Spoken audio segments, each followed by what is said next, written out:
Hello and welcome back to the only show that breaks down, cracks up, skews, and reviews each week's DC Comics. I'm the Dream Warrior, Eric Shea. And I'm Jim Warner. And this is the Weird Science DC Comics Podcast, episode number 492, Summerween Night Terror Spooktacular. Oh my God, Eric, it's here. Summerween is here. It's in full effect. It's the scariest time of the year. It's my time down here. When I said the temperatures rise, and so does the body count, Eric. Ooh. Oh my goodness gracious. Can we get through the Summerween intact? Maybe not. I don't know. It might have something to do with our sanity as well, because as we go through this books, I think that we might mention some of these are a bit of a nightmare, but we'll get through those. And we have a bunch of books for you all tonight, all you weirdos out there in the Get Fresh crew.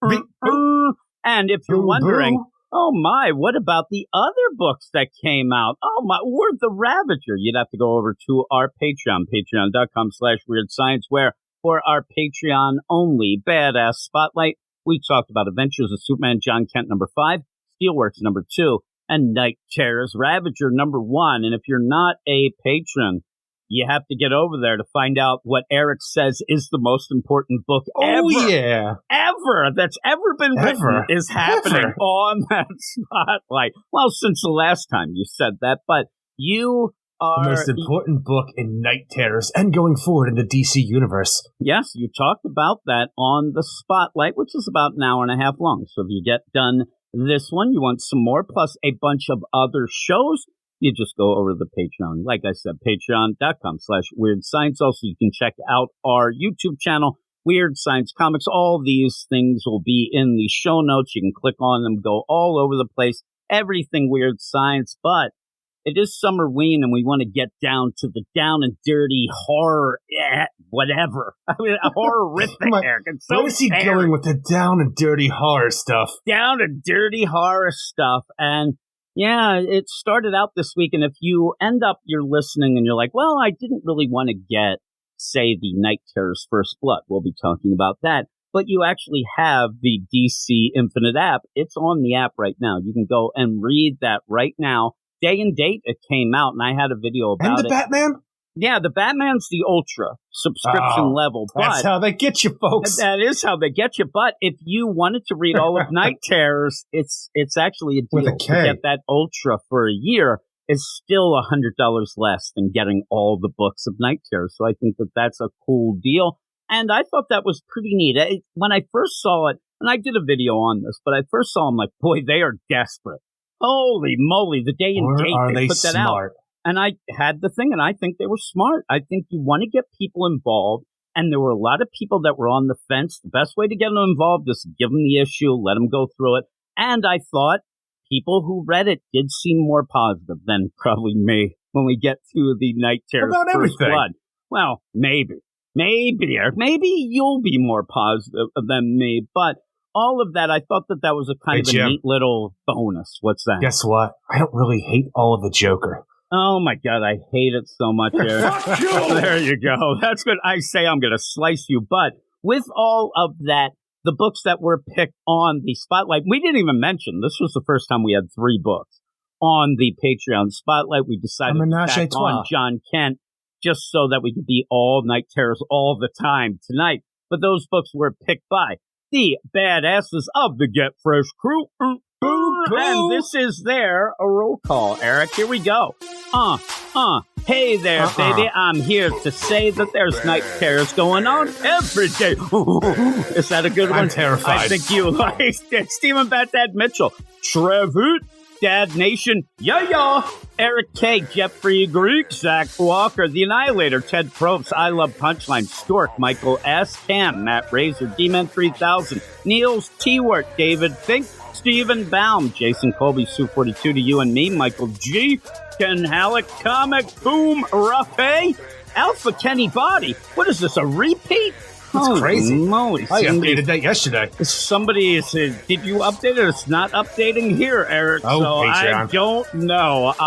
Well, Alpha Kenny Body was too busy getting sound effects, is what I think is what was going on. We also have Mark Jager, Bill Beer from the Bat Pod, Ruben, Carlos, Snow Wolf Marv, Matthew Rapier, Luke Hollywood, Simon, Luis, Manship, Andrew from Belfast, Swanee, Anthony G, Josh Million, Batman Beyond, Mark, Brandy Murray up there in Buffalo, and doxing Double Aaron, his ass in Minnesota. All-time greats, Reginald Drinkwater and Rob Lewis. Pour one out for our homies. But hey, it's Summerween. It's scary, Eric. It's scary how much you like these books. I'm telling you. You already got me upset about that Joker. I'm telling you, you say that, I swear to God, I will, and we'll do this live.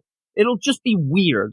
How can we do it live? Maybe I'll grab, well, I'm saying I'm going to grab a remote mic, get in my car, and come over to your house and burn it down. That's what I'm going to do. I'm telling you right now. And then I don't know why I'm saying this because, it's pretty much evidence to my arson, but I don't care. Look, I'm not worried. You have no idea where I live. I know the building. The building's brick. What are you going to burn it with? A lighter? I'm going to burn it with my laser vision. I have no idea. I'll think of that when I get there. But with all that, we're going to start off, and all night terrors all the time. Here we go, getting to the first section of the books and bigger ones by Joshua Williamson. A little laid-back Summerween song there, sure is. Eric, but here we are. Summerween, it has finally arrived. Every kid waits just with bated breath for Summerween to arrive, just the time to go to the beach, get the AC on, and get scared out of your pants. What are you talking about? Summerween's just like Halloween, where I sit in my apartment in a costume. Except that it's really hot. It's really hot during the Summerween. But are these books hot, Eric? It's fine, because it's a barely clad leather daddy for my Summerween costume, so it's just a bunch of, leather straps and a mask. No, I was thinking, full-out leather gimp outfit. That'd be pretty hot even in the winter so months. Hot. I mean, it would be really hot there. Hopefully that Jess comes in and opens up that zipper now and again. As long as somebody's not sitting there and doing that deal on your head. Oh, that is true. Both, or all three, maybe I'll say. I don't know how many zippers are on there. You 72. are... Well, okay.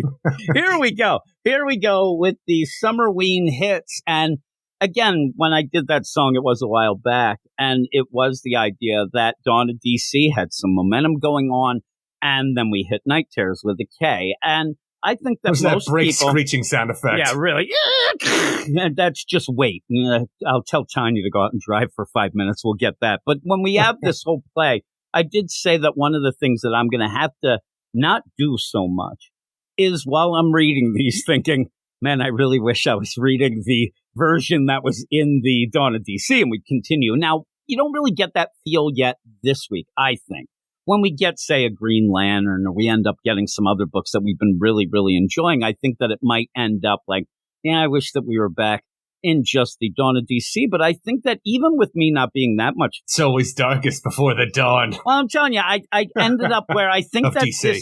Yeah, really. I ended up not being that angry by the end of this week. I may not like the books. He's growing. Well, I may not like the books, but I kind of enjoy where a lot of people were seemingly getting involved, and it was giving them something to talk about, even if it was talking about that they weren't that great.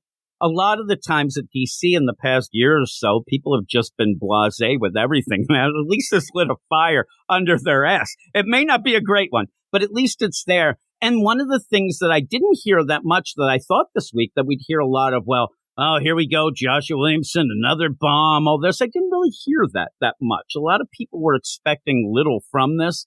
So I think it did actually end up not impressing. Are people actually out there besides us, talking about Joshua Williamson, another bomb? Here we go. Yeah, people were saying that all into, up until this. Oh, I don't need an event again. And there is event fatigue. But the other idea was in Joshua Williamson. I mean, that Dark Crisis was terrible. Because before Dark Crisis, he seemed to be a darling, though. Yeah, but this is after Dark Crisis, Eric. And the big shame is me and you are really enjoying the Superman book. Well, you have your problems because you don't like fun. But with all this going on, though, that is one of the best books that we've read from in a while.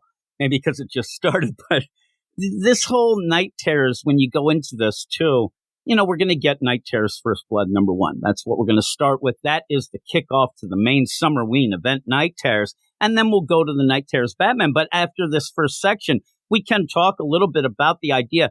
Do these tie-ins matter? That's one of the big plays. That's the problem with all of these events. They never seem to matter because every writer just goes off and does their own thing to tie in to fill that slot that the comic books need to have filled. And it's just its own little separate entity outside of the main event books. Yeah, and so when you go into it a lot of times, and I did with this as well, when people were, what should I read? What do you think is going to be important? I said, listen, just start with the main book. Yeah. If you like that, then go with the character and or the writers that you like or artists. That seems to be. And it still is, because I'm telling you, I got a hold of 2 writers that are in this whole Night Terrors and said, hey, what did they tell you going into this? Just to see, because I read all these and these tie-ins. I'm like, these don't really feel that important to the overall story. So I asked 2 of the writers. They both said they got absolutely nothing. They were told nothing. They were just told, make some nightmare stuff. So take that with what you want. We've been hearing this from writers like ever since, was it Future's End, when that happened, before Future State, the idea that there's no idea about what it is. You don't just write a story, go out there. It doesn't matter if it makes sense or not. Yeah, and I think I can say, the name. It's not going to throw anybody under the bus, but Jimmy Palmiotti got a hold of us, and he heard us talking about, man, what does this have to do with anything? It was that GI combat nonsense.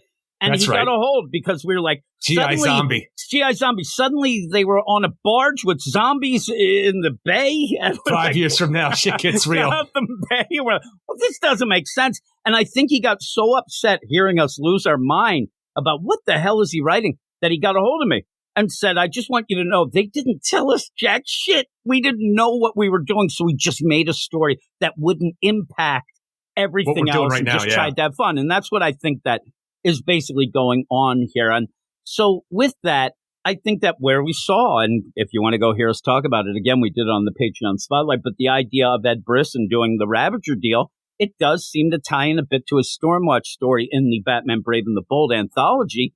Fine. Ed Brisson. Go with it. I mean, that's what you kind of maybe want. And it's one of those things. I think that by the end of this all, you're just going to have tie-ins and just go with characters or creators that you like. That's what we said before. But you have to have the main book. No. I end up saying, I was yelling and screaming on something, video or something. And I'm like, hey, your kids, I'm not going to do this. I'm not going to buy that. And I always have to stop. And I'm like, well, I kind of am, but I'm pretending that I can make a stand here, because I still have to review all these things. Big man over here trying to make a stink.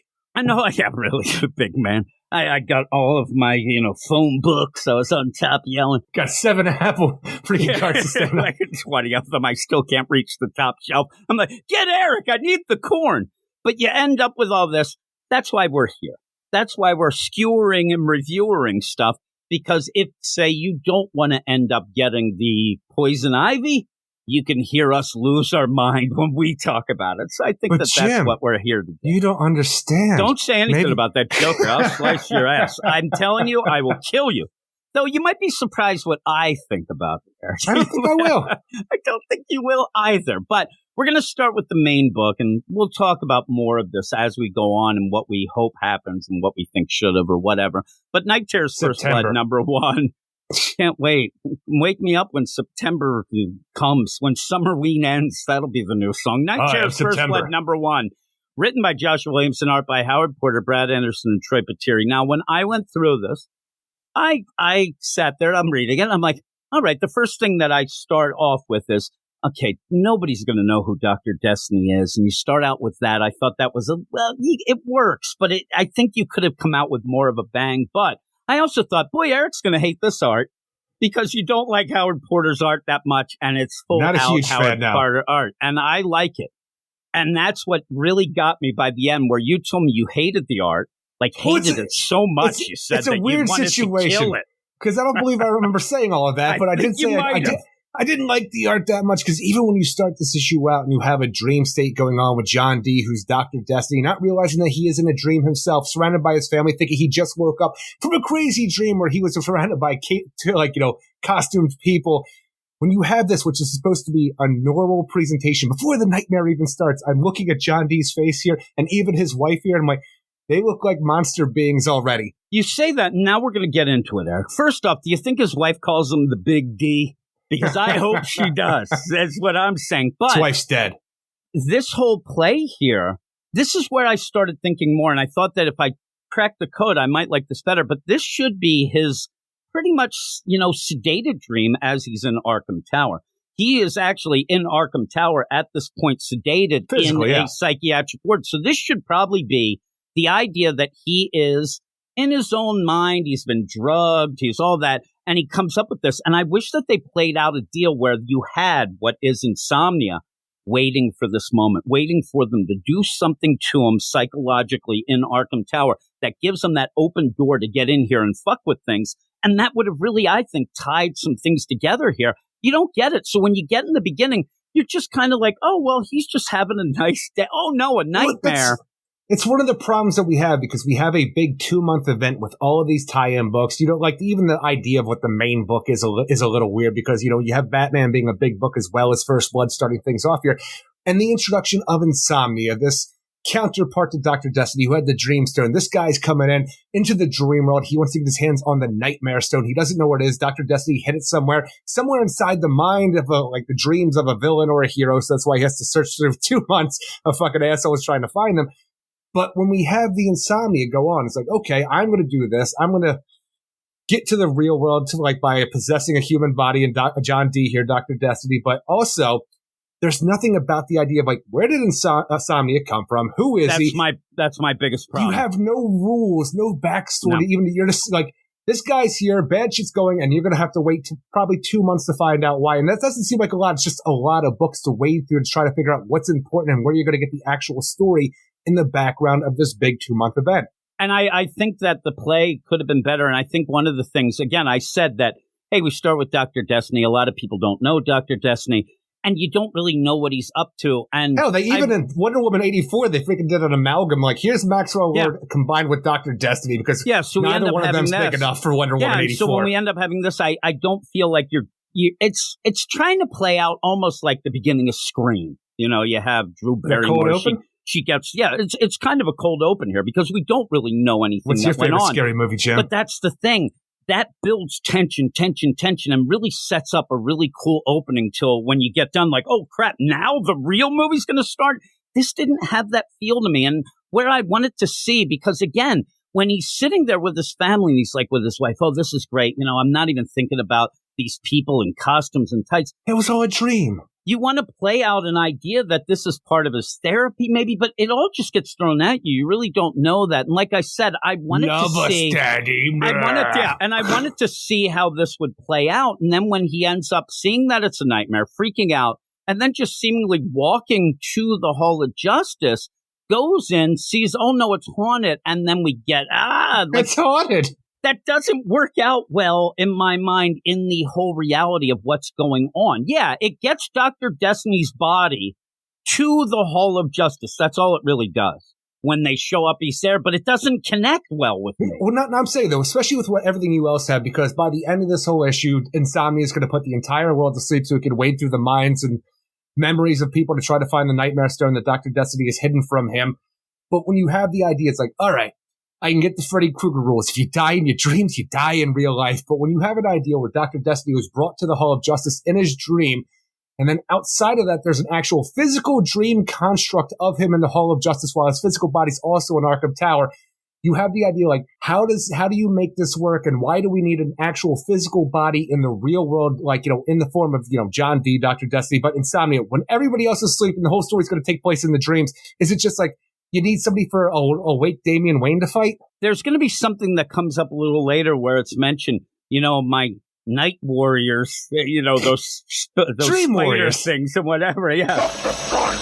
You end up where they're out there to try to grab the people that don't go. It doesn't make much sense. And the other thing that I kept thinking, okay, you end up having Dr. Destiny, he ends up, oh no, a nightmare. He ends up in the Hall of Justice. But really what should be happening is already you would have had Insomnia trying to get to the Nightmare Stone if you thought it was, but he doesn't. So why does this happen? Why are we even there? And when they end up where at one point, because we go off and then we're introduced to Deadman, and I know that this is kind of playing off those old, you know, horror hosts and even the old horror comics, where you'd have, hey, look at me, I'm Deadman. It really threw me off. It changed the tone and the breaking the fourth wall. I always end up thinking goofy stuff and whatnot. Well, I'm telling you, I don't even have a problem with Deadman letting everybody know who Boston Brand is, because like you and I talked about, I think maybe on the Patreon Spotlight or even off air, Deadman is not like a recognizable name character, so you want to have a little background more for somebody than who Dr. Destiny, right? Agreed. Mean, seriously. Actually, maybe. I don't know. Like, I don't think, like, you walk on the street, you're not going to say, like, do you know who Dr. Destiny is? No. Do you know who Deadman is? No. That's the answer you're going to get. So a little bit of background for a character that might be a main player in your big story here. It's not bad. It's just when you take Boston Brand being the narrator of this story to then tell you who Superman, Wonder Woman, and Batman are. That takes up a good portion of this book. That's the problem. Yeah, I think that maybe people might know those three. Yeah, the Trinity. Even then, and I told you, I said that I don't get the full play here that Joshua Williamson quite knows Deadman. And we were talking about it, and the idea where he's like, yeah, look at me, I'm hanging out in the graveyards, and there's this guy getting buried, and it's really pushed towards the idea that Deadman talks, possesses dead people. I think that a lot of people get that idea, and he doesn't. And then you're like, well, where else? Because there is a thing where he would hang out in Nanda Parbat, but that's been destroyed. We don't know anything about it. But when he does say... I'm telling you, when you even talk about Nanda Parbat and what it means anymore... Because this could have been big if you would have brought that up in my mind. What was the story that we had that changed all of these big places? It was Justice League Dark. It was Justice League Dark. Oh, yeah, because the Upside Down Man where he destroyed hell and nothing ever came from it. It's just something that we said at one point. Nobody liked his sweatpants. This is what it was. Hanging upside down with his sweatpants. At that point in time, we had Nanda Parbat destroyed and became the Necropolis, and this big change... like the idea that hell was destroyed, nothing ever came from it. So now we just have a Boston Brown with the idea that Ramana Krishna's gone, has lied to him. Nanda Parbat is sanctuary. That's all been destroyed, but it's just been left open. Nobody has dealt with Nanda Parbat or anything. And it's just like, I guess maybe that's what it is. Maybe they dealt with it off paddle in between some books somewhere. It's just gone now. And Deadman hangs out in cemeteries because he's not in a Wonder Woman book screwing things up. And that's we're saving the day. And again, I'm just saying, and some people did talk to me like, okay. And I said, do you know Deadman? No. What do you get from this? They said, well, he can talk to dead people. No. He ends up possessing dead bodies. No. He can talk to other spirits. It's fine. Other deal, the spirits, but not like this. And the idea of it where he says, I hang out in graveyards is very odd because he does things by possessing living people. So why would you you're hanging out somewhere where you're not going to get anywhere. It's just hanging. Well, that's the thing. I don't mind this because the idea of possessing people, it's always been a weird situation, especially nowadays about the idea of putting yourself into somebody else's body without consent. Like that's Deadman's whole shtick. So you don't want to do that. Shit, well, if Batman cares. And even we had the idea in the 52 where people lost their minds where Deadman was going to possess a random person to have sex with Dove. And Dove was freaked out about it. When you throw sex into it, it's going to be problems. But still. But the idea anymore with Deadman, he can talk to other spirits, and this is where he can see a spirit that's lingering around before it goes to the light, because that's all he really has to do unless he's just floating around waiting for bad shit to happen to possess people. Yeah, it's weird. A lot of times when you look up his powers and how people go with it, none of them even have that. It's that he can sense some things and whatnot. But even so, he's just hanging in a graveyard to give you his background. But I don't need to know about a 100-year-old guy who died and had a lot of people gathered around. There's a lot of filler here, and I didn't really need that. And it's pushing towards the dead, not the supernatural nightmare realm that we're going to actually deal with. I thought it was it's not a deal breaker or anything. I just thought it was a bit of a misplay. But then to go, and I think that in this book, there are so many forced progressions. There's Deadman. He's like, yeah, that's pretty cool. Look at that funeral. Pretty cool. That guy was really, oh, here comes Superman. I sense some energy on him. I better follow him. That's just the progression. Some haunted energy. Yeah. And then he's like doing that. And I sense it on the Wonder Woman's too. And oh my God. We got a haunted Hall of Justice. What is going on here? I mean, you have to have a better way to get us into Dark Mansion, A Forbidden Love, the Hall of Justice? It's so odd here that that's the play. And yeah, and even when you see it, you see all these spirits outside swirling around. I'm like, what is going on here? I don't know. Now, there is a cool play where one lady comes out, and I actually thought that the Hall of Justice was completely decimated and just destroyed. But everybody's still filing in and out, and a girl comes up, hey, can I take your selfie? And Superman and Wonder Woman, oh, yeah, always. So they do that, but that's to pretty much send to Amanda Waller. That's interesting enough. And this whole having the wall in the background, especially with everything she's been doing before Night Terrors, is making her a bigger player for things to come, which I appreciate. Well, it is. And this whole story seems to be setting up, and I'm talking Night Terrors, is to set up more of Amanda Waller going forward. Just remember the idea that she's trying to collect characters and things like that all around. And that kind of seems like is what's going to happen. Yeah, look at all these characters I have around my computer. Them all there. So I love the idea that as they're going into the Hall of Justice, you end up having Wonder Woman's like, hey, good to see you, Kal-El. so that you were messing around with the Lex Luthor. I thought maybe you were an imposter. And he's like, Again. It's complicated. Then they go in, and then Superman says, we're far enough away from the clouds, you can skip the theatrics. The crowd, theatrics? Yeah. What theatrics is he talking about? Hanging out in the darkness. They took a selfie, and then Batman comes out. I'm like, it's so weird. Also, they all seemingly got the same alert, but yet they ask Batman, hey, did you call us? And then Batman, I want him to say, are you guys idiots? No, you got the same alert. It's because they broke into this, extra special vault here where we have all our things, which we've talked about before, should not be where it is even, right now. I'm telling you, when you have the Hall of Justice, it's such a weird idea because the Justice League is disbanded. They talk about the idea now. We keep it open for the tourists. I just wish we'd go back to the early 2000s with the concept of the Hall of Justice is there as a front for the meeting place of the Justice League, and then they slideways their ass up to the freaking watchtower. You want the moon base, or I do you want the moon? No, I want the moon base because that's where they go, and I always loved the moon base, but I want that to be a thing because even when they had that there, they even had a special room just for the three of them, which was a pocket dimension room that they could go in and talk. Yeah. And I just want all of that stuff back because here it's just like, all this part over here, it's off limits, but this thing that's been broken through, it's extra special off limits. And I'm hoping we get some more. But we're not doing shit here no more. Well, that's what the weird play is. Yeah, Titan's Tower, and you even have them. We should probably shut this down. That's fine. And when they go and say, okay, somebody broke into this room. Only the three of us here are able to get in there. Oh my God, Dead Man, basically gets a hard on here and says, "Oh my God, it's a locked room mystery." Batman cracked a. Are we ever going to get back to this? Because I was excited about a locked room mystery. They never even mentioned the idea of who got in here and how. It's a locked room mystery going, oh my God, that's John D. He must have broken out of Arkham Tower where he's supposed to be right now, came here and was murdered by somebody.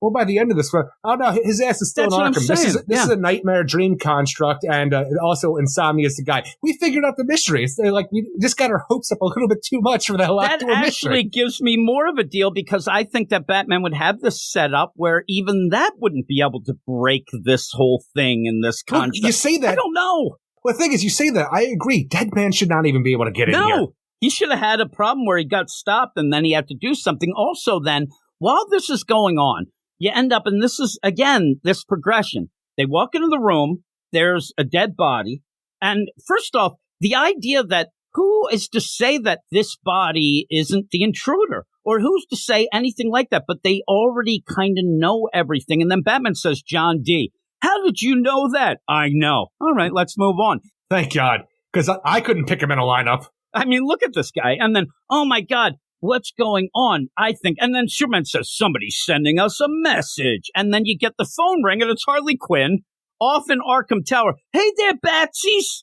I'm like, what is going on? It's a little aside, and it's just weird for Harley Quinn to be in Arkham Tower on a freaking patient-like level, especially one for Dr. Destiny just to pick up meds for herself. But I like that she's getting supplies, which makes me think she's just stealing drugs, is what it. But again, what are you doing in Arkham Tower for supplies? With her mallet. But even that, it just goes against, I'm telling you, in full costume, being on a patient level like that. I want to say wing because I want to think it's the Manor, but it's a tower, so a patient level. But it doesn't make sense for her to be there. And like we saw in Harley Quinn last week, I think it was, Batman was supposed to call her to come do this whole night terrorist thing. So it's already got different here. And that's nitpickery, I guess. Hey, well, here's not nitpickery to me. Hey, Bats, baby. I was just stopping by Arkham for a few medical supplies. And we got a bit of a boo-boo here. We need to talk about John D. Does everybody just call Batman anytime anything happens? Because this is a patient at Arkham Tower. That has nothing to do with Batman. This is a patient who's having nightmares at Arkham Tower. There's nothing that you would think, I have to call Batman, or else people would be calling Batman every second of every day. Harley calls just because a guy is murmuring things in a nightmare. It just so happens that they think that he's dead right in front of them. It is so forced. There's no reason for this, and it's Harley calling Batman. Hey, no, we're looking at him right here. You don't understand. He's here. The idea of the forced nature is just that you don't have enough perspective on it. You don't know that Batman, sadly, is really upset that he freaking gave Harley his number because she's always there getting medical supplies. She's always just calling. Hey, Bats, baby, you won't believe this, but, Victor Freeze, he won't eat his pudding. That's what I'm getting at. That was the whole thing. Hey, all right, Harley. I'm here at the Arkham Tower, and I don't know why they have Croc here, but he's here and he's crying. He's upset. Edward Nygma shit his pants back, baby. Oh my God! Hey, Bat Baby Saz is in here, and he's pulling everybody's pants He's down. not cutting himself when he kills somebody. Gracious, what's happening here? I like the pudding.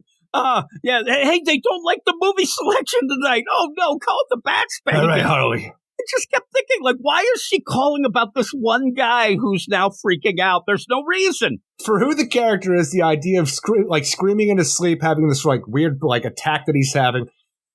And for how dangerous the character is, going up against the entire Justice League at times, maybe this is the right call, even if it isn't so forced. From Harley. I mean, this is Arkham Tower. Also, maybe we'll go with the idea, too, where you would think that they have certain protocols in place to, kind of make sure their powers don't get one. All that stuff, but they just have them on a gurney running them through a hallway where Harley's there with her huge mallet because she's there to steal drugs. And she calls Batman. And he's like, oh, shit, we better get there. And then you have Superman and Wonder Woman. No, I'm going to go. Wonder Woman says, this sounds like magic stuff, so I'm going to go get Satana. Superman, I'm going to get the Super Court. So they go off to their tie-ins. So does that mean if the Justice League disbanded, the JLD in the basement of the Hall of Justice is disbanded as well? I don't know, because a lot of people were hoping that all of this Night Terrors would give us back a Justice League dark book. But yeah, it seems it's weird stuff. Remember, that's the idea, too. They have relics just laying around all over this Hall of Justice. Secured. I mean, all over, right? Just like the drugs over at Arkham Tower. I don't even remember the event anymore. The even Dark Crisis or pre-Dark Crisis stuff leading into that, where Clayface just went and grabbed a freaking a mother box off of a display, and it's a real thing. Well, that's what you do, Harry. But yeah, so they're all freaking out, and then at this point, Deadman needs to talk to them. Deadman needs to talk to what's going on, and so he tries first to get into the dead body, what they think of John D.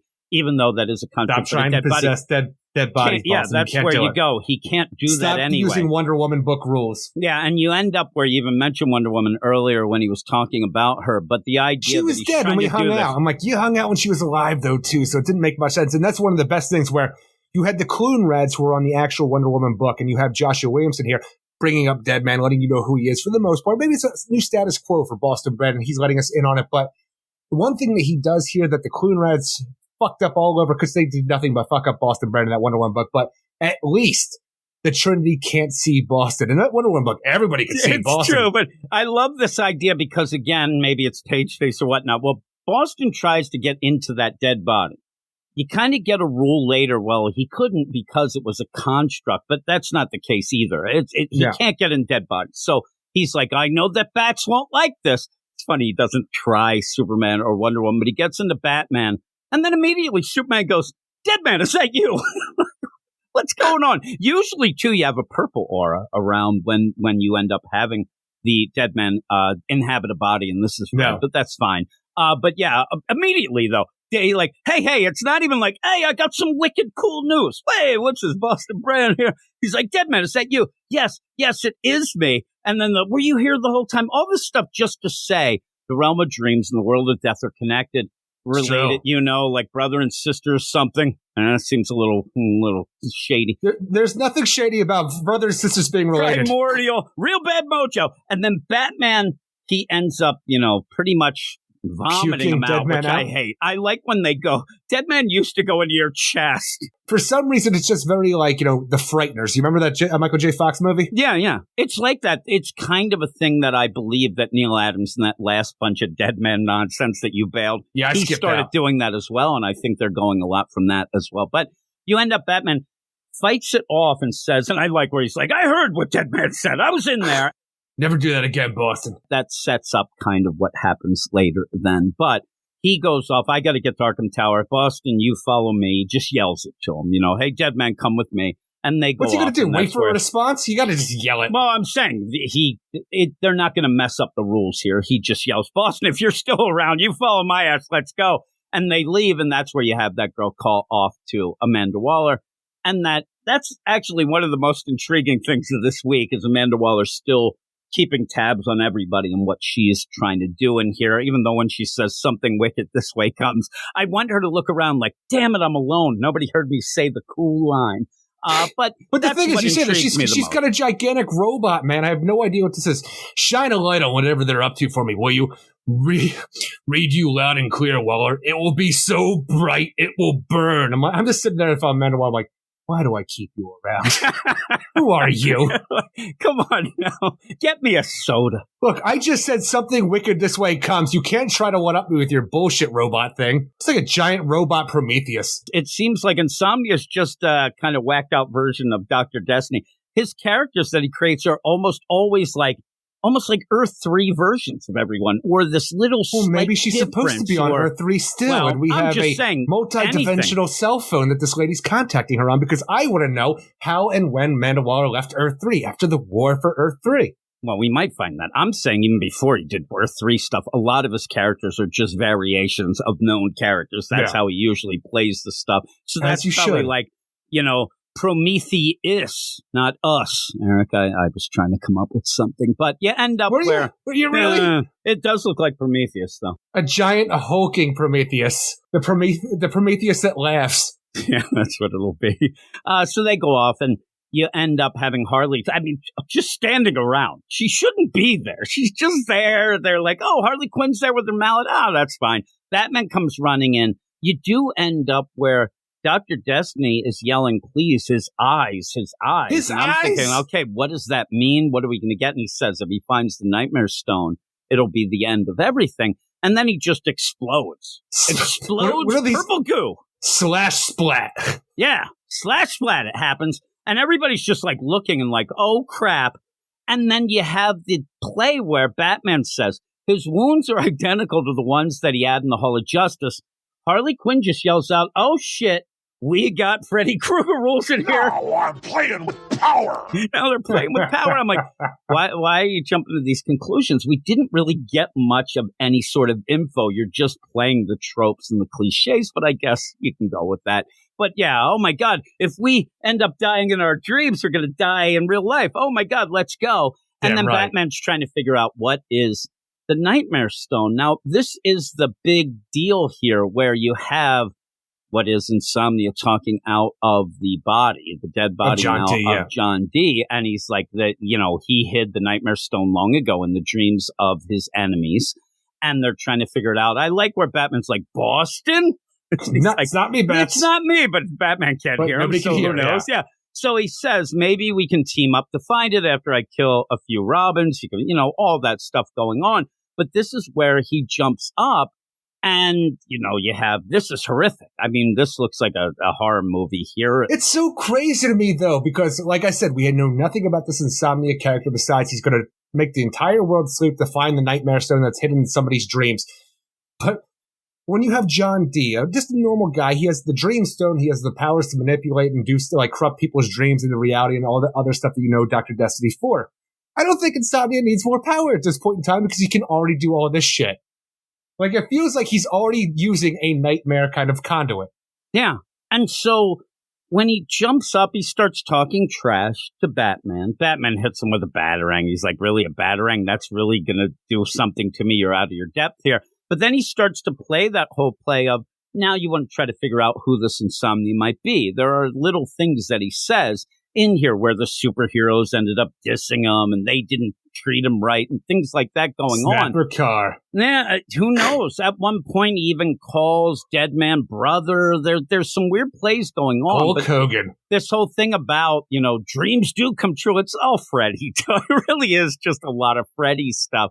And in this all, you end up where at least Batman says the best thing Harley to run. Now, I don't know. They end up fighting, but I still want to know because... No, I'm talking about the idea that it's just all Freddy stuff. I'm like, okay, I'm down. I'm in here for it. It's the best thing ever. Now the doctors are infected and they have to fight. And, you get that. Then you get... Wonder Woman goes off to see Zatanna, but then they bring them Zatanna and Detective Chimp to look at the body. Like, even the idea... You put the entire world to sleep into a nightmare situation so you can hot people's minds looking for the Nightmare Stone, while you also have nightmare constructs in the waking world to take on anybody who has it. So the people that haven't fallen asleep, like a Damian Wayne or a Zatanna, you just going to have like waking nightmares. So what's the point of it, essentially? Yeah. And you have these spiders that are going to be his like nightmare warriors in the real life too. That's Dream Warriors. Out. Yeah, they are the Dream Warriors, Eric. Oh my. So then you end up where at this point, we get that point that we have in a lot of those events in this where, oh no, here's where everybody falls asleep. And that ends up happening. Zatanna's able to fight it off with magic.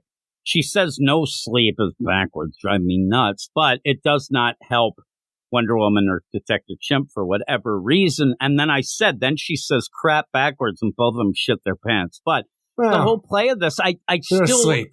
I'll just blame that when they wake up. Well, yeah. Well, no, you get the hell out of there then. They might be asleep for a while. You're going to have to shit. But I just, at this point, everything's starting to get 0 to 60, but I still don't understand the rules really or what's going on in Somnia. I know that we're going to get the proper numbered issues of Night Terrors, but at this point, I think you're trying to wow the reader because you don't really have a setup as much as I think you should at this point. And you see Superman, he ends up falling asleep. You see all the other people that we're going to get tie-ins. Yeah.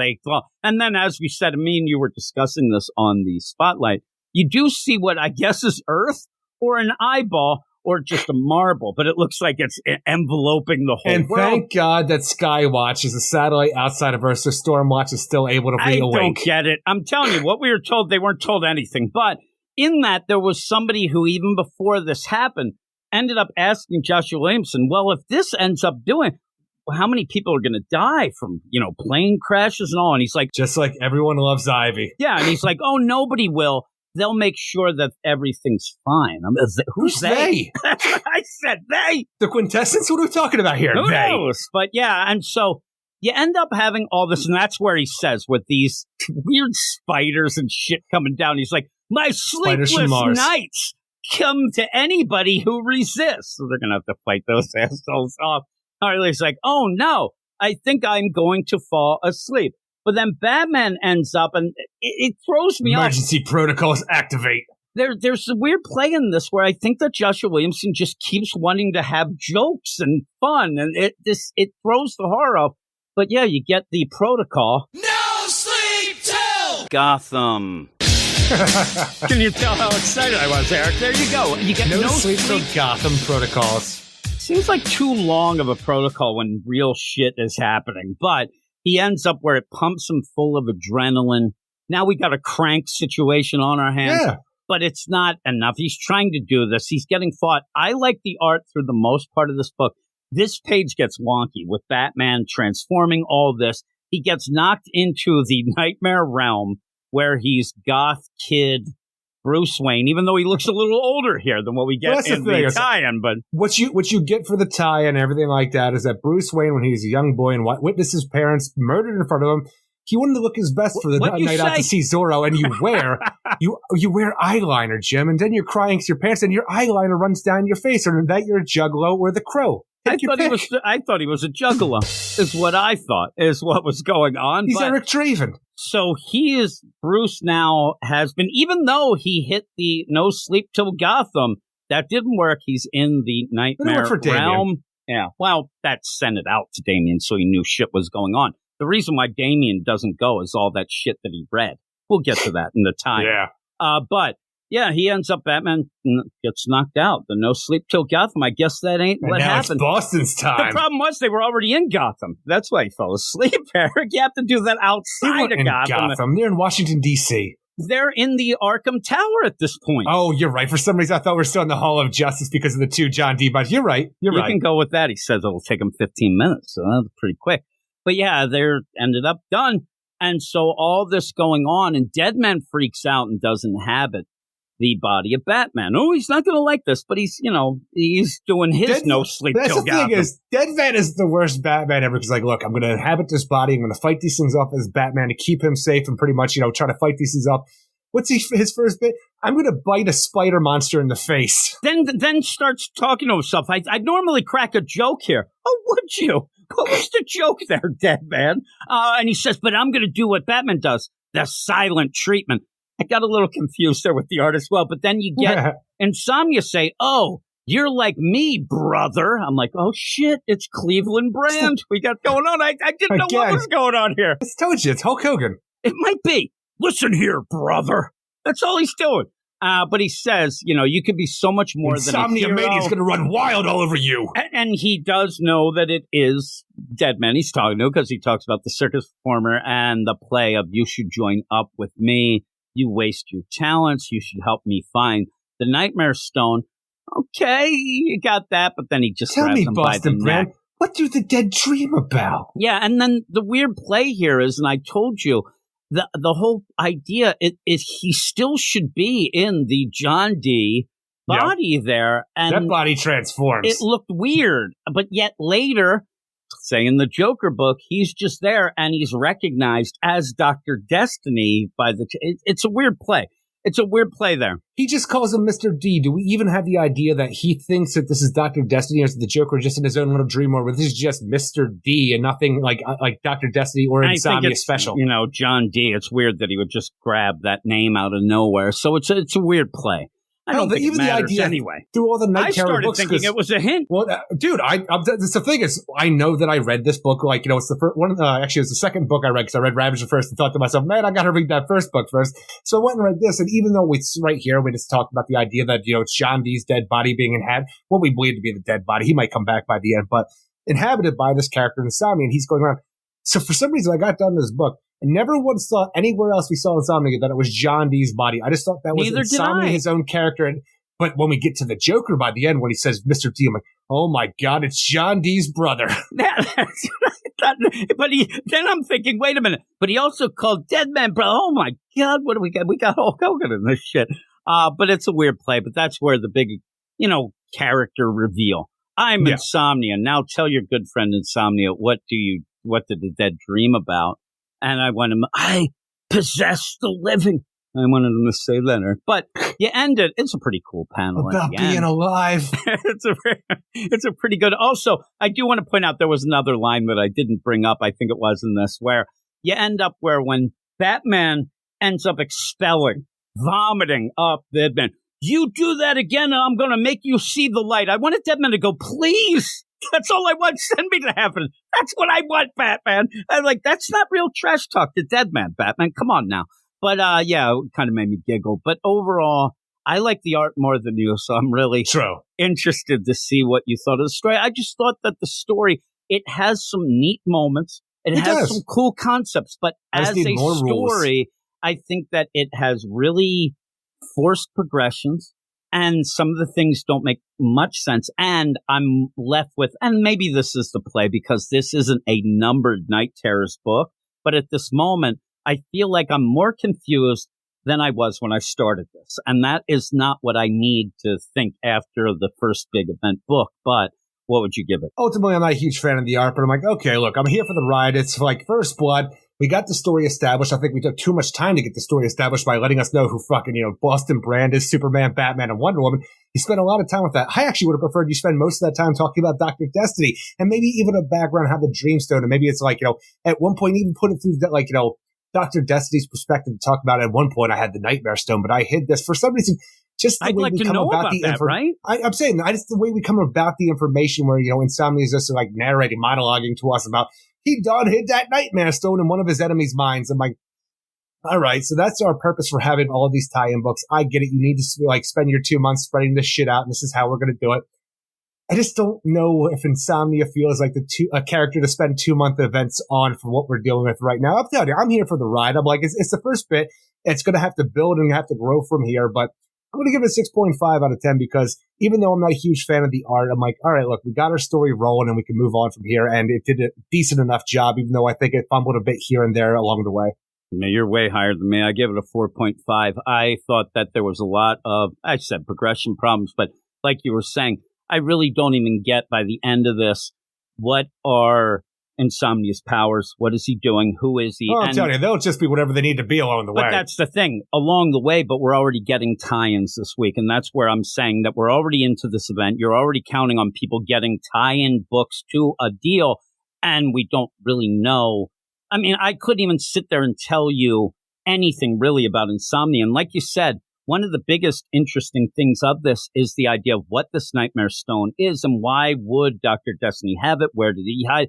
That's kind of a story that might have been, cool to see and things like that. Even if you had a precursor thing with the idea of like Dr. Destiny realizing the Nightmare Stone was too powerful or it can unleash this whole insomnia, something just to lead up to the idea like this is bad and he had to do this and then get into the story. For some reason, if we just had a little prologue and other books leading to the big spooktacular event, it would have been really cool. Like when they used to do it, where you'd get little hints and things like that, Dr. Destiny. And that's the thing. Like you could even have it where after Dark Crisis happened, where you fooled around and this is what got him in the Arkham Tower at like an event between Dark Crisis and this. I start wondering what does happen when you put the Nightmare Stone in somebody's subconscious. You hide it there. Is that going to affect them? Do we have a character that's been acting a little wonky, a little darker than normal?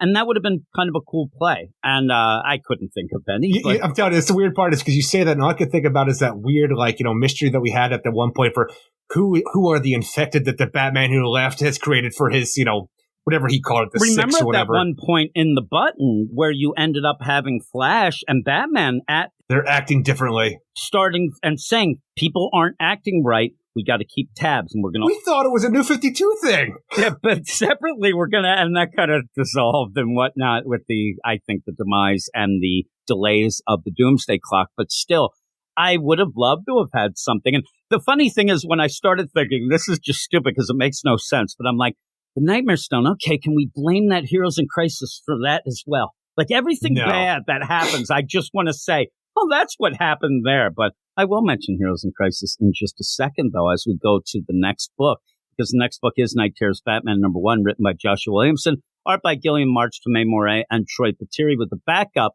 That's a Damien story by Joshua Williamson, with art by David LaFuente, Rex Locus, and Troy Patiri. So we do have a nice little progression into this from the First Blood. You pretty much get that last scene. You get it at the beginning here, but you also get Batman who's immersed himself into a pool to get, pretty much immersion therapy type deal. I'm telling you, we spend pages on Batman going into this immersion therapy to face his worst Batmanium. The freaking face his worst fears and his nightmare subconscious kind of situation so he can overcome it, because his enemies are always going to try to use his fears against him, as we've seen with a Poison Ivy, Joker, and Scarecrow along those lines. All right, Alfred, pull me out in 24 hours. He sees a few things and Alfred pulls him up. I said 24 hours. That was 24 hours, sir. Man, my shit is really fucked up in my brain, but you know what? I believe this will come in handy someday. I'm like, yeah. What did you do? He keeps going into this tank and he keeps reliving his parents getting shot. That doesn't work, Batman. This is why when you end up... The thing is, does he keep doing that or he just do it the one time? Okay, problem solved. Even so, this is the idea. This is the shit that caused problems in Heroes in Crisis. This doesn't work. A kid who sees his parents being shot is not going to get over that, witnessing that over and over. Batman, you got more problems in your head from that than just seeing it over and over. This is more trying to desensitize yourself to it, which obviously you can't. This is bullshit. This is I'm telling you, what we had with bullshit. Zura and R feels like that should have been something that would combat against something like, an insomnia invading your dreams and trying to use your fears against you because it's affecting your mind. At the bit. I'll talk to you about that in a bit. But again, when I see this, with my degrees there, it's about 102 degrees here. But you end up where we had that in the Heroes in Crisis where, oh my God, I'm going to relive getting shot a million times. Oh my God, Lagoon Boy, please. But the idea of all this, that doesn't get you over that. If you end up having trauma for the most part, reliving that trauma. Well, again, I hate to get dark, but if you end up having, somebody get abused, seeing that over and over again does not get you over that. You have to go and get real immersion therapy. Yeah, no, it never works. Batman needs to, and Alfred should be right there and like, well, sir, I think there might be better ways to do this. And of course, they'll call Leslie Tompkins, who's always on call. But yeah, this is just she's not that kind of doctor. This is just a setup. Get Harley Quinn. You end up getting the setup just so he can say, and is it that forced with, I think this will work out someday, or nightmare. But you have all Night that. Terror. I got the idea that he was going to go in that tank for 24 hours, and he was going to be able to work out every problem he's ever had. And he's like, oh shit, I only got done that. I only got the alley done. Oh my! And the worst is that we see this, and it is the alley. I got 99 problems and all my parents being shot. Damn right. So you end up where we see the pearls, we see the Zorro. This is how they usually will play it nowadays because we've seen this so many times. So you'll get little pictures there and here. He gets out only to just jump back into it as this issue goes on. And that's where I sat and read this issue like, really, we're doing this again? Like, we just did this in the tank. Now we're here. Oh, no, the pearls are attacking Goth Bruce. And I just thought, why? Why are we doing this? Is when I go into this tie-in, especially in this event, I want to see more of Insomnia's plan, what we're getting, but I want to see something new and special and exciting. Not because even when you have the idea where it was like, years and years ago when Batman put himself in the submersion tank to try to face his fears and try to come up with a way to overcome all of this so his enemies can never use it against him.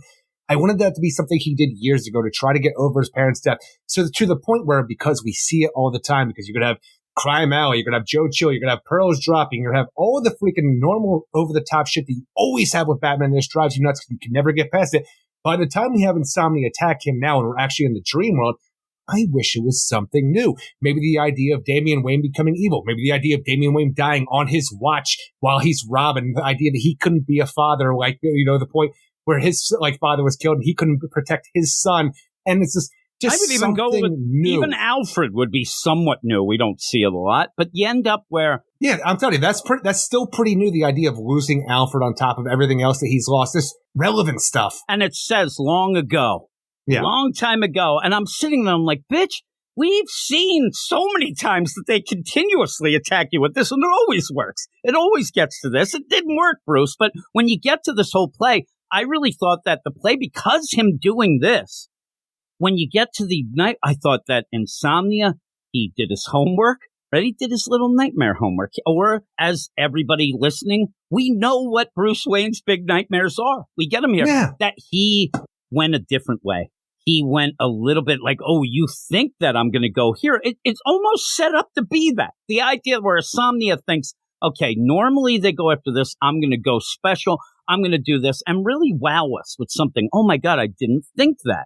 Now, he tries to do it at one point, but in the graveyard, when you see the rest of his family that are currently alive, dying. That's I know. It's still, at least it's just not his fucking parents dying. Is all I'm saying at this point. Because you're already past that. And I do enjoy Insomnia dressed as a classic Robin, disheveled the way he is, because it's just weird. I thought that was a new character, the Robin who annoys the shit out of me, is what I call him. But no, that was the what was that? Was the Robin King? I know what it was. Yeah, the Robin King. When you go and you have the pearls, they're rolling. Oh, no, it's Indiana Jones. He's running, right? Then he's in the Monarch Theater. And then all I kept thinking, well, we just had this in the Joker War. Remember, he was getting the Monarch Theater already? I'm like, I've seen this, everything. My villains do this all the time, Insomnia. You ain't shit right now. Look, I don't know if you've known this Insomnia man, Mr. Nightmare Man out there, but I put myself in a tank, and I overcame these fears. So you ain't shit. Oh, yeah? Well, how about this, Owen? That's kind of iffy. I still don't like it, but you know what? I can overcome this. Well, how about this? No, I don't. Not this. To the point where I am bored as shit until young little goth kid Bruce Wayne vomits up a gigantic bat to the point where his throat is swelled out, like this thing coming out of his throat and mouth. Vomits up a giant bat with a freaking a pistol, like the front of a pistol for a head. I'm like, all right, that's kind of cool and nightmare shit. I can get behind that where it's just shooting at him now. So you have all these different things, even to the point where you have Selena say hey, maybe if you tell him where the nightmare stone is, we can do this. To a little kid, right? Like a little kid. Honestly, I didn't think about it like that. When he vomited up that bat with the gun, and the explanation you didn't need, but it just reminded me of things I've seen in Chainsaw Man. If you read manga and stuff like that, so I was kind of a little lessened by that. So when you have a man with a chainsaw face, so you can't have a bat with a pistol head? Well, no, you've had things that were pretty much like a bat with a pistol face and stuff. So it's horrific though. But he ends up spitting it up. It's awful. But when Selena's like, "Hey, little boy, maybe we could try this again," I'm like, this thing's getting real sexy in here. But in this whole play, you just keep doing this. And what I was going to say to you earlier, when we'll talk about the idea of Zor-En-Arr, I think that Joshua Williamson is trying to make this little side note, this little asterisk, so that when you say, well, why isn't Zor-En-Arr, that whole protocol going? He keeps saying it over and over. these are your nightmares. I'm not doing this. These are your nightmares. I'm not doing it. So I think that he's trying to play the idea that... Stop hitting yourself. Stop hitting yourself. That in Bruce's head, this would not trigger a Zornar or anything like that because of the fact that they're his own nightmares. And, I think that maybe. Look. I can go with it, and I can even go with the fact, because I've been trying to make a turn around how it works out, where Chip Zdarsky's Batman, story is over, where he expels Zur-En-Arrh in whatever fashion that story's going to end in after this is all said and done. But what about Barbados? Where's he? Eric, he's in there, too. And this takes place after Ram V's bullshit with Detective Comics. But let's say this. I can make it all work. Your whole thing, this is his own mind, so it's not an attack against him. I can go with that. It's even better than mine, in my opinion. But when this gun-headed bat shoots Bruce, he's like, I actually felt that. Thank you, Insomnia, because it has freed me. I now know what I must do. I must go deeper into my own nightmare, into my own mind, to regain control of my body from Deadman.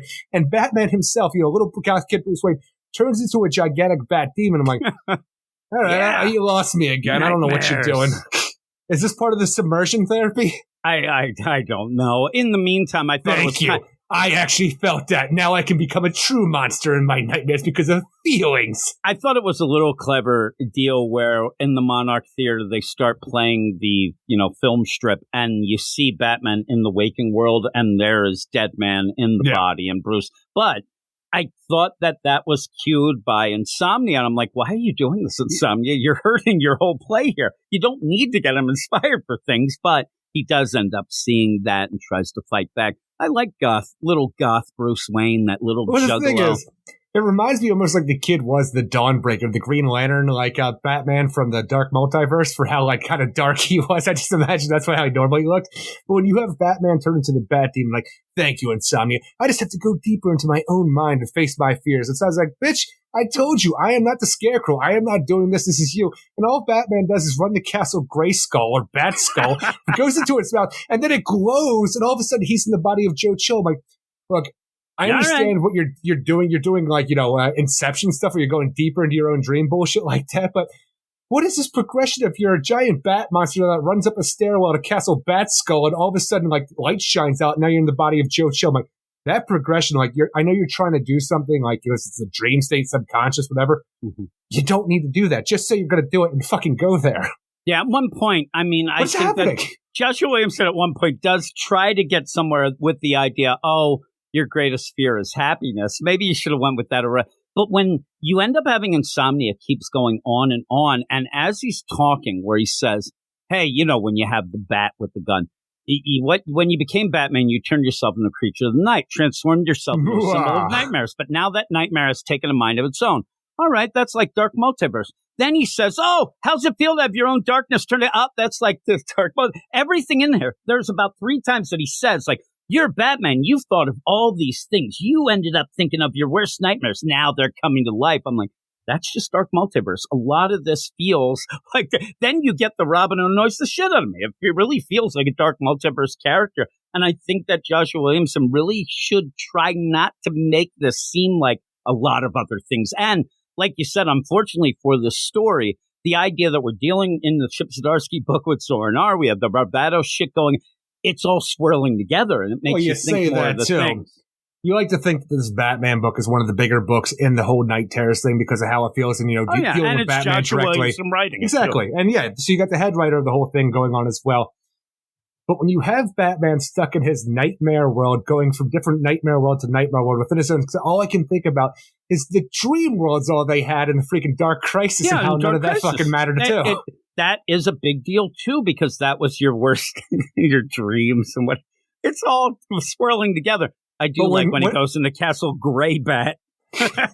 When Batman goes into Castle Greybat over there and goes deeper into his own nightmare, subconscious fear, and he finds himself in the body of Joe Chill, where he can't control himself and he's forced to shoot his own parents in front of a younger version of him. I'm like, okay, I'm telling you, that's the thing. It's just okay because you're just doing the basics. And it's a nightmare. Right?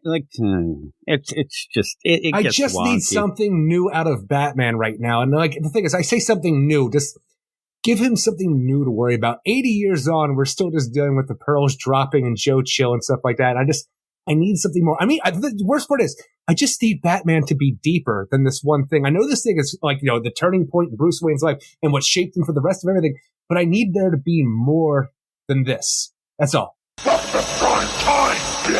You almost get the point where all of a sudden the pearls and everything's there, and you want Batman to say, listen, I got over this shit. Fuck yeah, you. Tom King tried to do that a little back in the day with the whole play of I Am Batman when his mom in heaven or whatever. Oh, yeah. And the delusional deal. I don't do this for you anymore, mommy. I do it for everybody else. But it just all goes back to a kid in the alley, pearls. We get it. But when you see it again like this, you need something more. And like you said, I think that the big books, if somebody really said, I want to know what to buy, what do you think are the crucial books?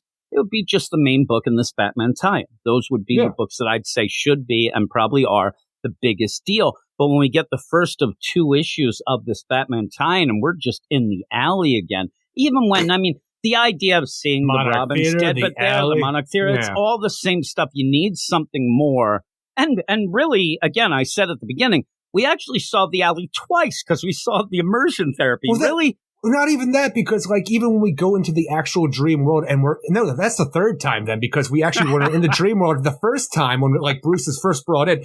He is in the alley being chased by giant boulder pearls and has to relive all this stuff. So what we do is we go deeper into his mind. We go back to the fucking alley. Now he's so chill.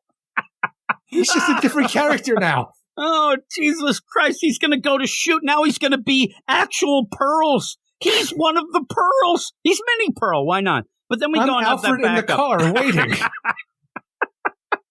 You're actually the guy starring in fucking Zorro.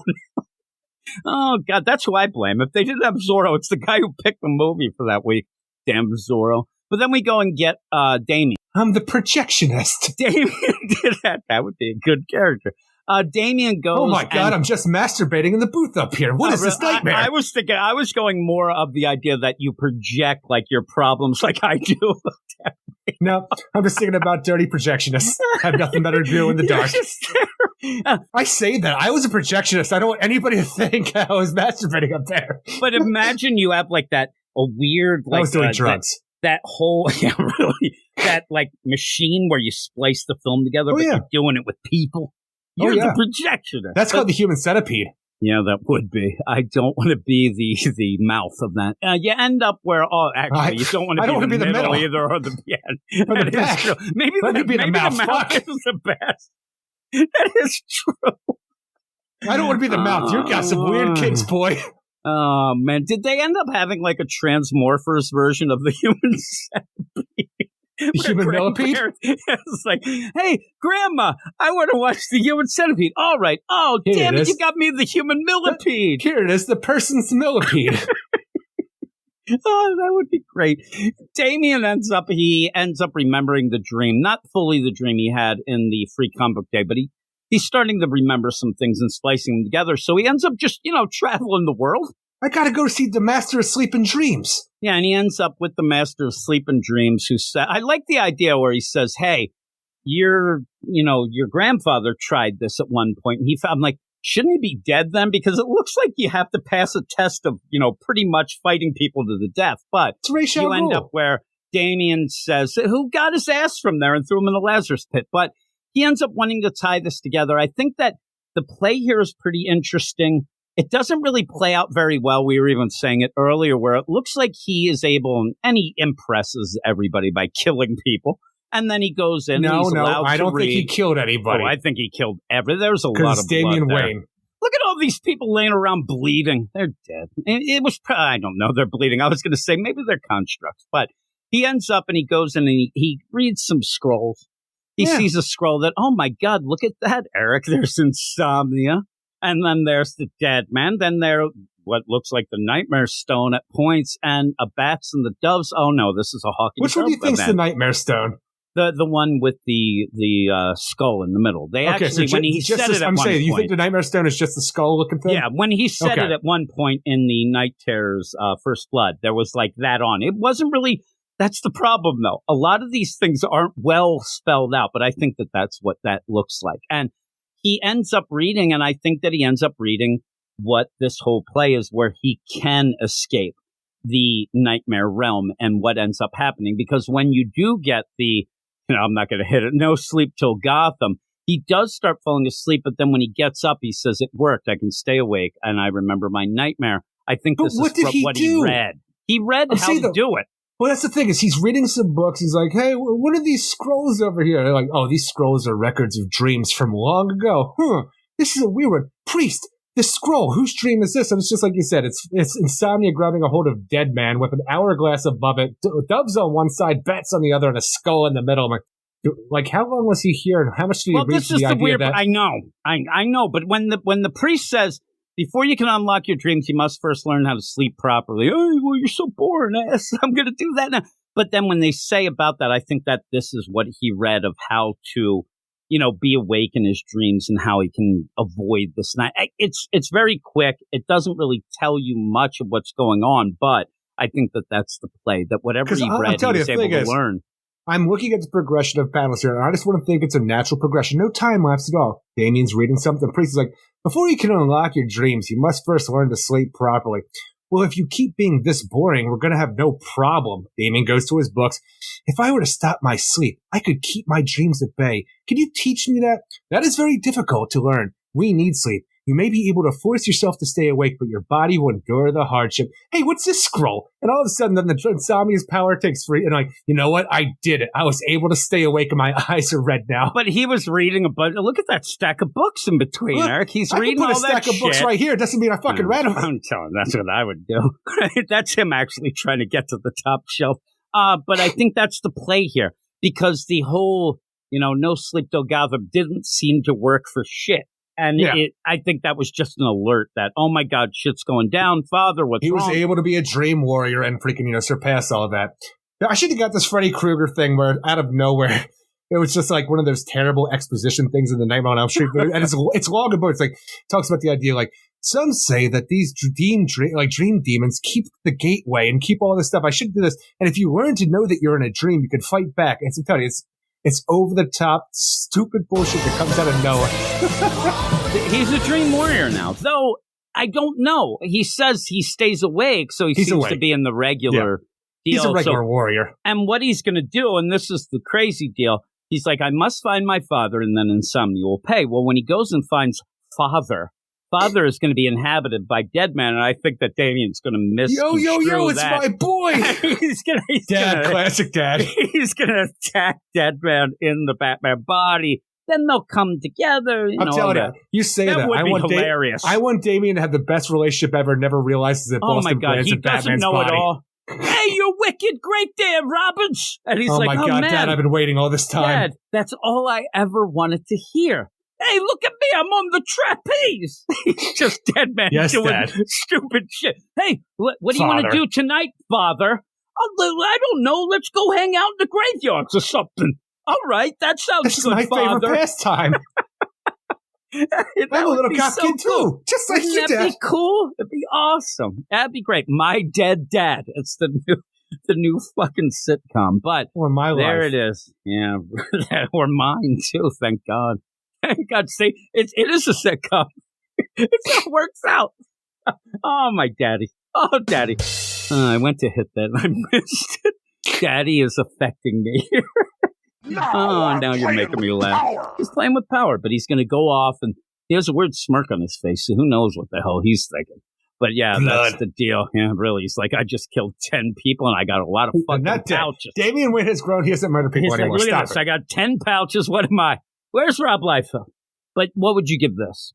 Ultimately, I actually like the art throughout this whole thing, and I'm telling you, the status quo, not the status quo, but just the tropes of Batman just really brings me down here. I'm happy for the stuff that we saw going forward and the idea that this book should be important. Maybe by the end of this can be the turning point that Batman never has to deal with this bullshit again until some writer just wants to take the easy way out when dealing with Batman's subconscious. But for right now, even though it should be something that's been put to rest for years and years to come, maybe this is the thing that'll get Batman to be completely over everything, because even though he says, look, I put myself in a tank and I got over the shit. You can't hurt me, Insomnia. I got over the shit.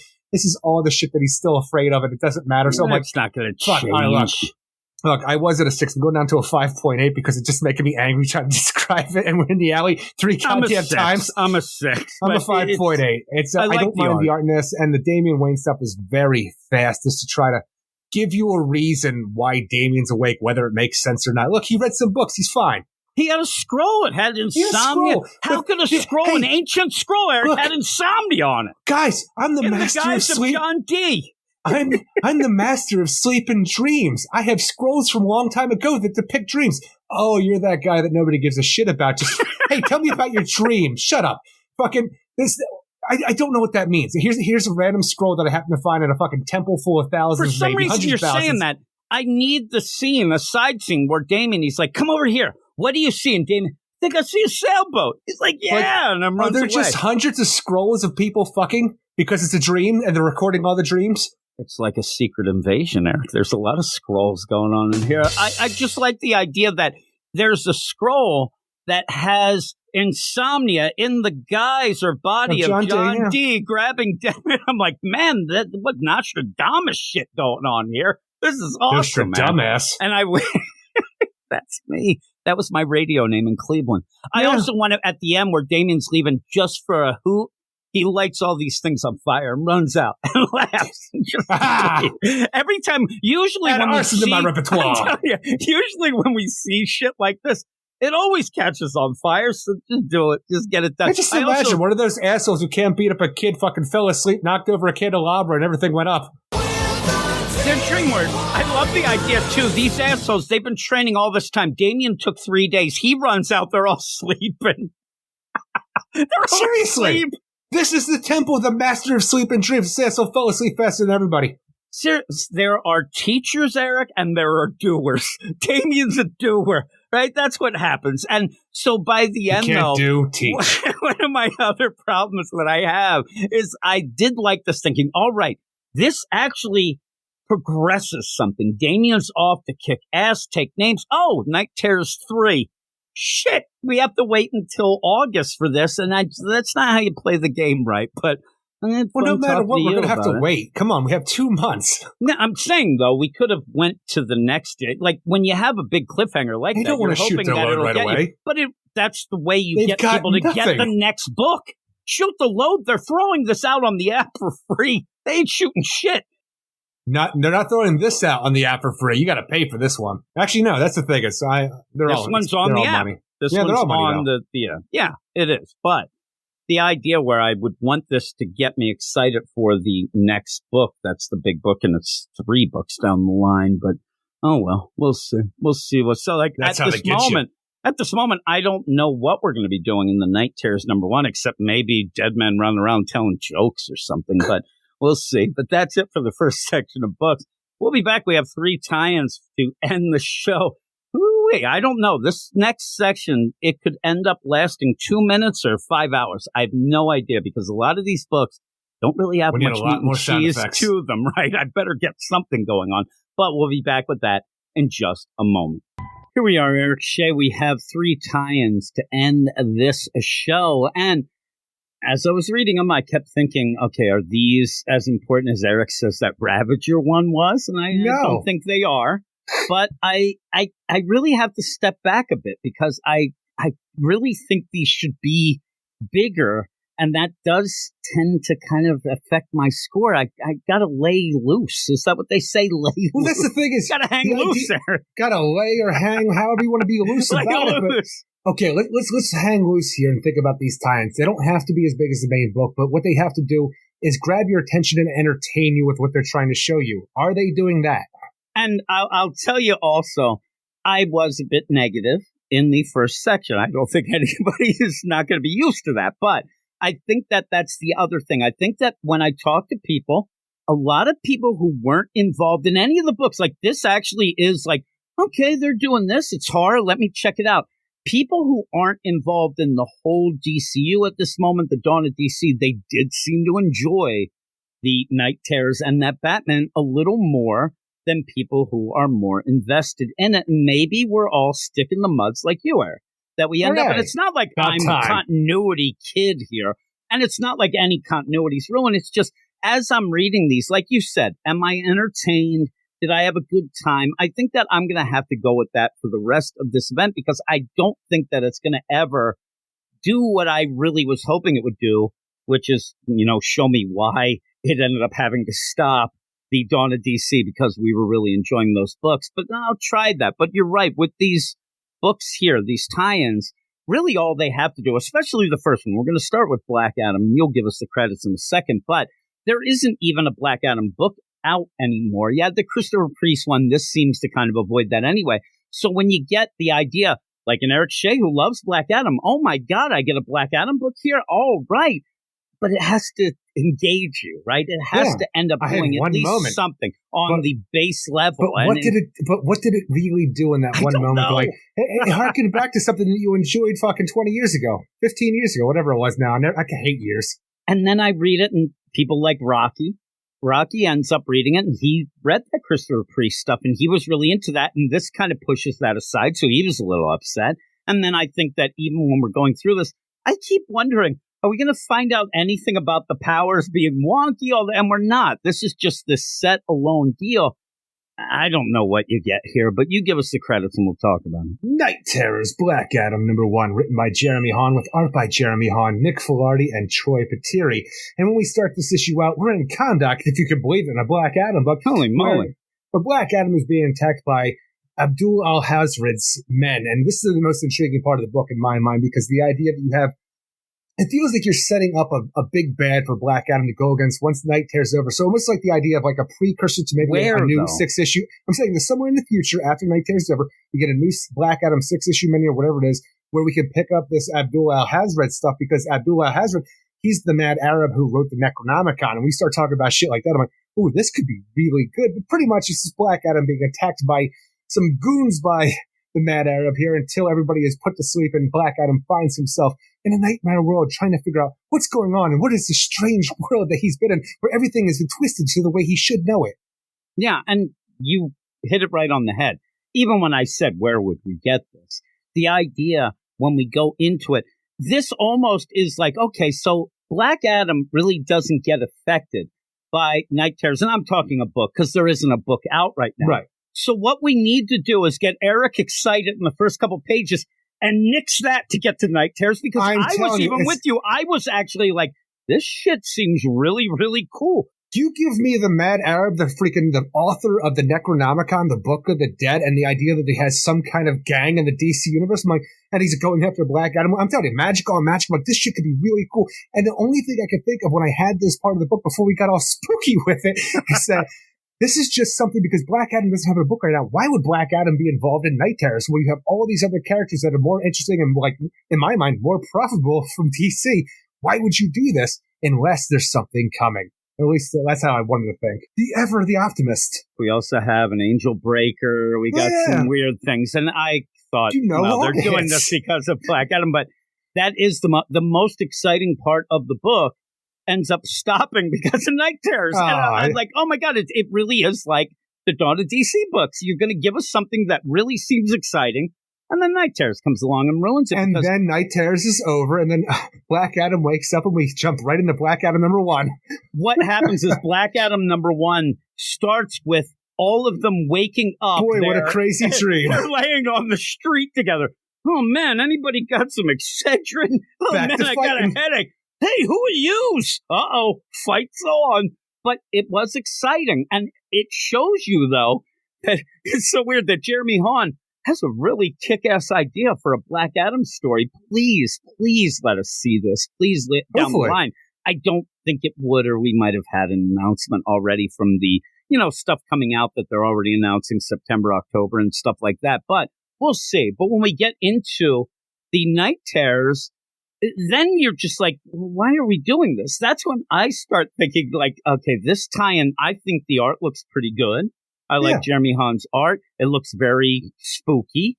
You have things that he's tying into, not the Christopher Priest stuff, but still.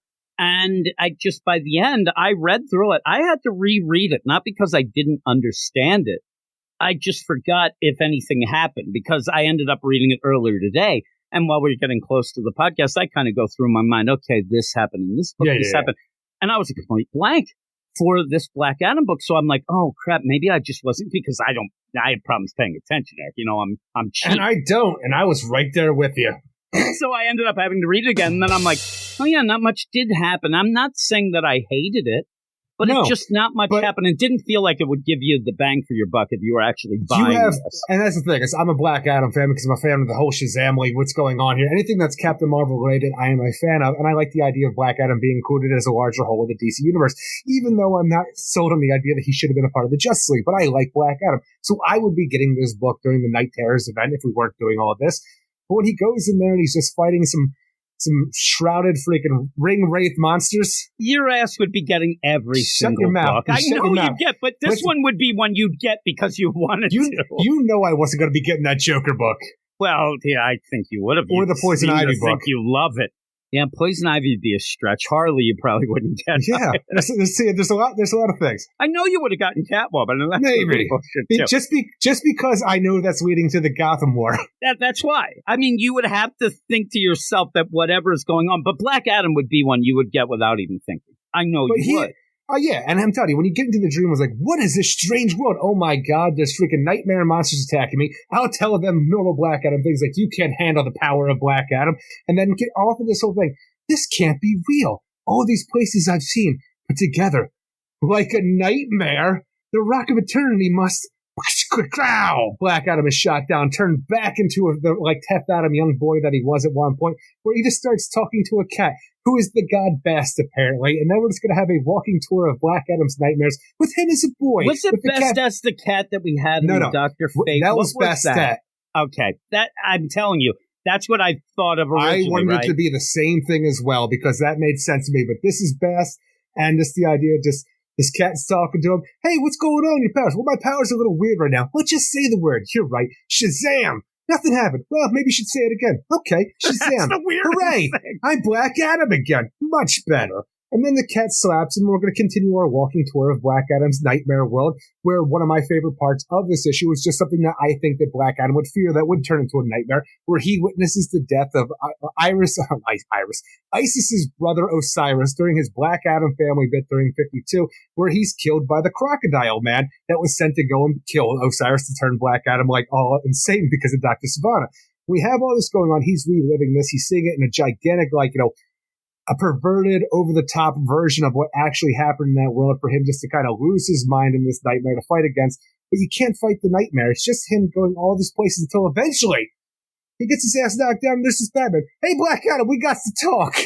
Yeah, very, very odd. What did and not we much do going with on. our time, though? I'm telling you, I just told you the entire fucking book, and it's crazy. Yeah, we'll get into some a little bit more detail. Just the idea, though. We spend time in this book where, okay, Bast might mean something bigger to the overall narrative of the Black Adam encounter of the Night Terror story. Okay, his powers are wonky. He has to say Shazam twice for anything to work. How is that playing into the larger whole of the DC universe outside of this? Is it along the lines of what Billy... I mean, here's the deal. At this moment... No, I'm saying, I'm going to play with you right now. In the DCU right now, he doesn't have powers. Yes. So how is it playing into anything? But does he have powers outside of the most recent Black Adam book, which it seems that was outside of continuity to begin with? It seems, but they were kind of playing. Now, here's the thing. When I was looking up characters and kind of trying to do things, when you end up saying at the end, when you have that big fight, and you said it seems more pronounced and gigantic, where you end up having, what is it? I'm trying to think the whole play of this, where you end up where it's supposedly... That is, what's his name? That is actually Insomnia as Yord, the crocodile guy, trying to do it. And the weird play is I thought, well, why aren't you just making it that Bast was like Insomnia and trying to trick him and do something? There's nothing to this, though. And I can't think that they're going to play any of this. I didn't even go into the idea of Insomnia's here. It's just at this point in time, maybe he hasn't even jumped into Black Adam's mind to search for that nightmare story yet. This might as well just be might as well, yeah. A regular nightmare for how it's done up in this story, because that's all I got from it is Black Adam in a nightmare world where I don't even need Insomnia to be a part of this yet because it's not told to me or shown. Yeah. And it's weird. And that's the play. And again, I'll go back to what we said at the beginning. A lot of these writers were told nothing about what to do. They just said, just throw them into a nightmare. And here's what you have it. It doesn't seem Black Adam really walking connected. around with a talking cat. I will tell you that usually if you were going to go, and I'll give Jeremy Hahn some credit here, because usually what you'll get is the people of Kahndaq rising up against him somebody else leading, and you're not. But he's a true hero here. Well, now. At least he is in a nightmare realm, and it does seem like a nightmare. But again, when you're in a nightmare realm and you have Bass the cat, like that should be part of the nightmare. And I'm wondering if we're going to see some little twists or something like that. Is what I was thinking. But well, that's the thing too, because we have all this stuff going on with all the tie and stuff like that. We know that Batman's going deeper into his subconscious in his own book. At what point, if any, does Batman jump fucking minds and jump his ass to a Black Adam where he needs some help? Because at what point of this 2-month event with all the books that are coming out, because there's a plethora, more than a plethora of books coming out, are we going to finally get that information to tie back into Black Adam #1? I want to know where Batman decided when he was doing this to put up a poster of dead men and also hang bats up. I mean, they're actually hanging bats. They're like paper. What is going on here, Batman? What are you playing? But with all that, that's all. I mean, you ended up talking about it and saying, well, we're almost done. We kind of are. You don't get that much more from this. Though, since you did that one bit of sound effect, can you give me the sound effect when Bass ends up slapping Black Adam on the side of the head where he gives skippity pap? I thought that was fun. Skippity pap. Skippity pap. The classic sound that happens when a cat whaps you.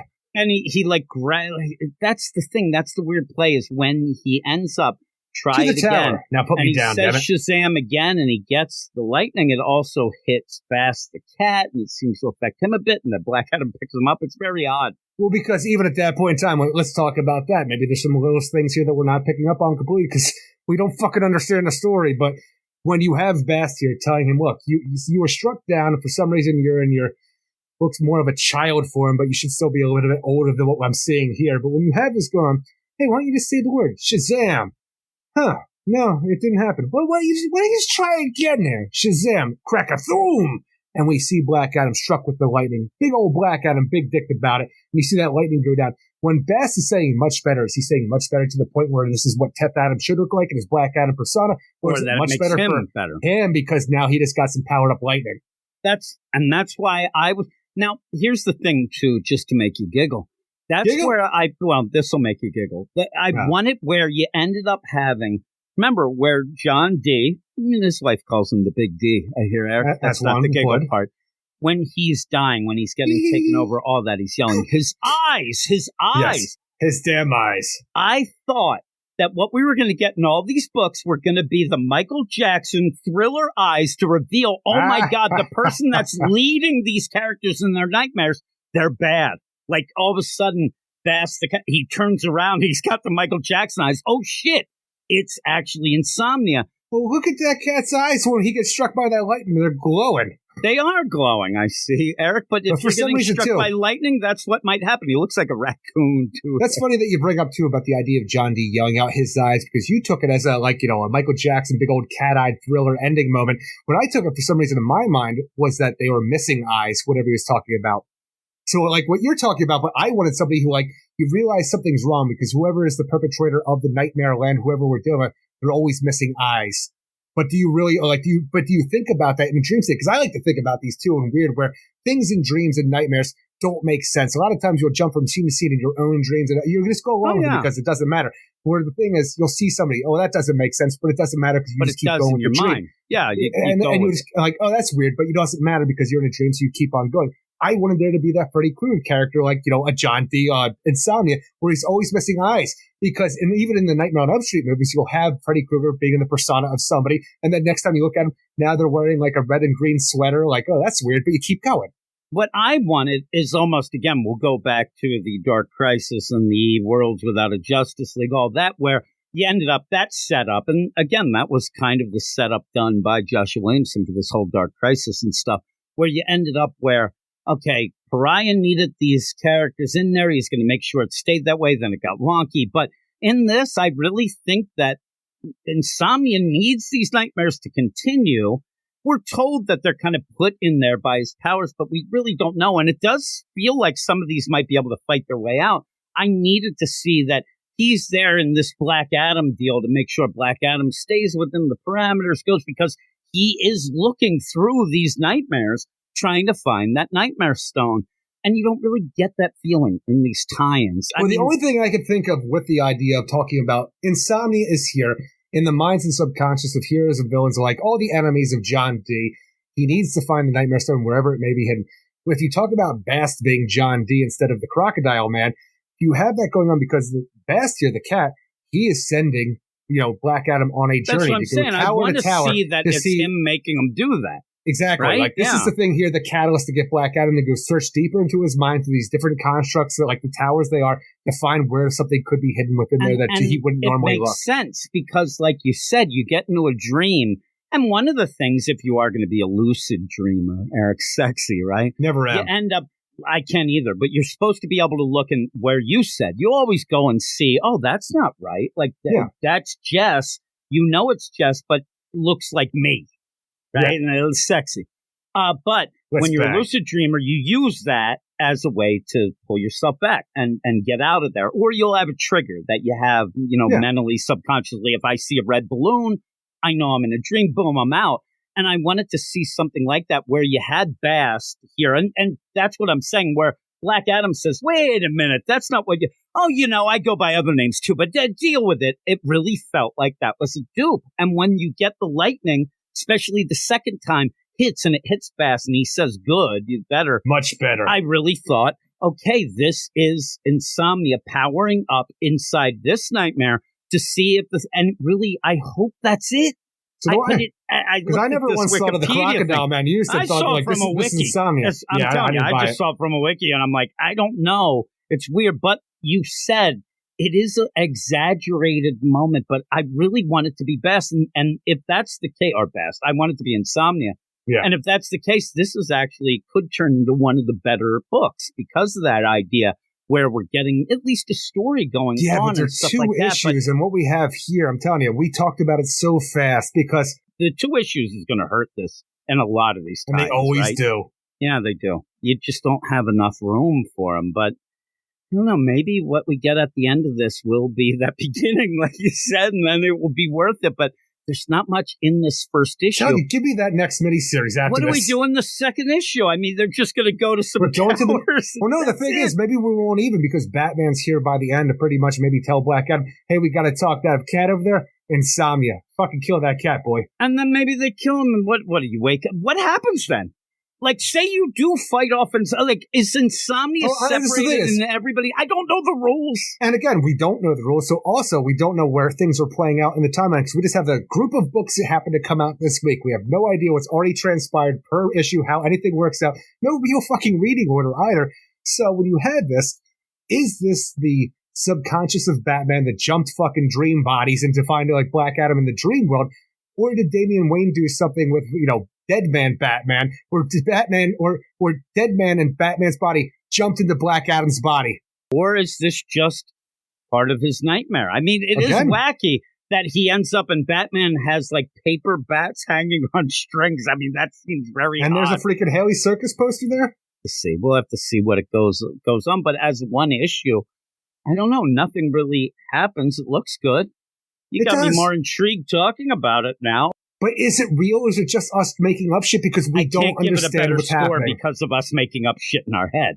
And that happens all the time, and it sucks when we do that. It does.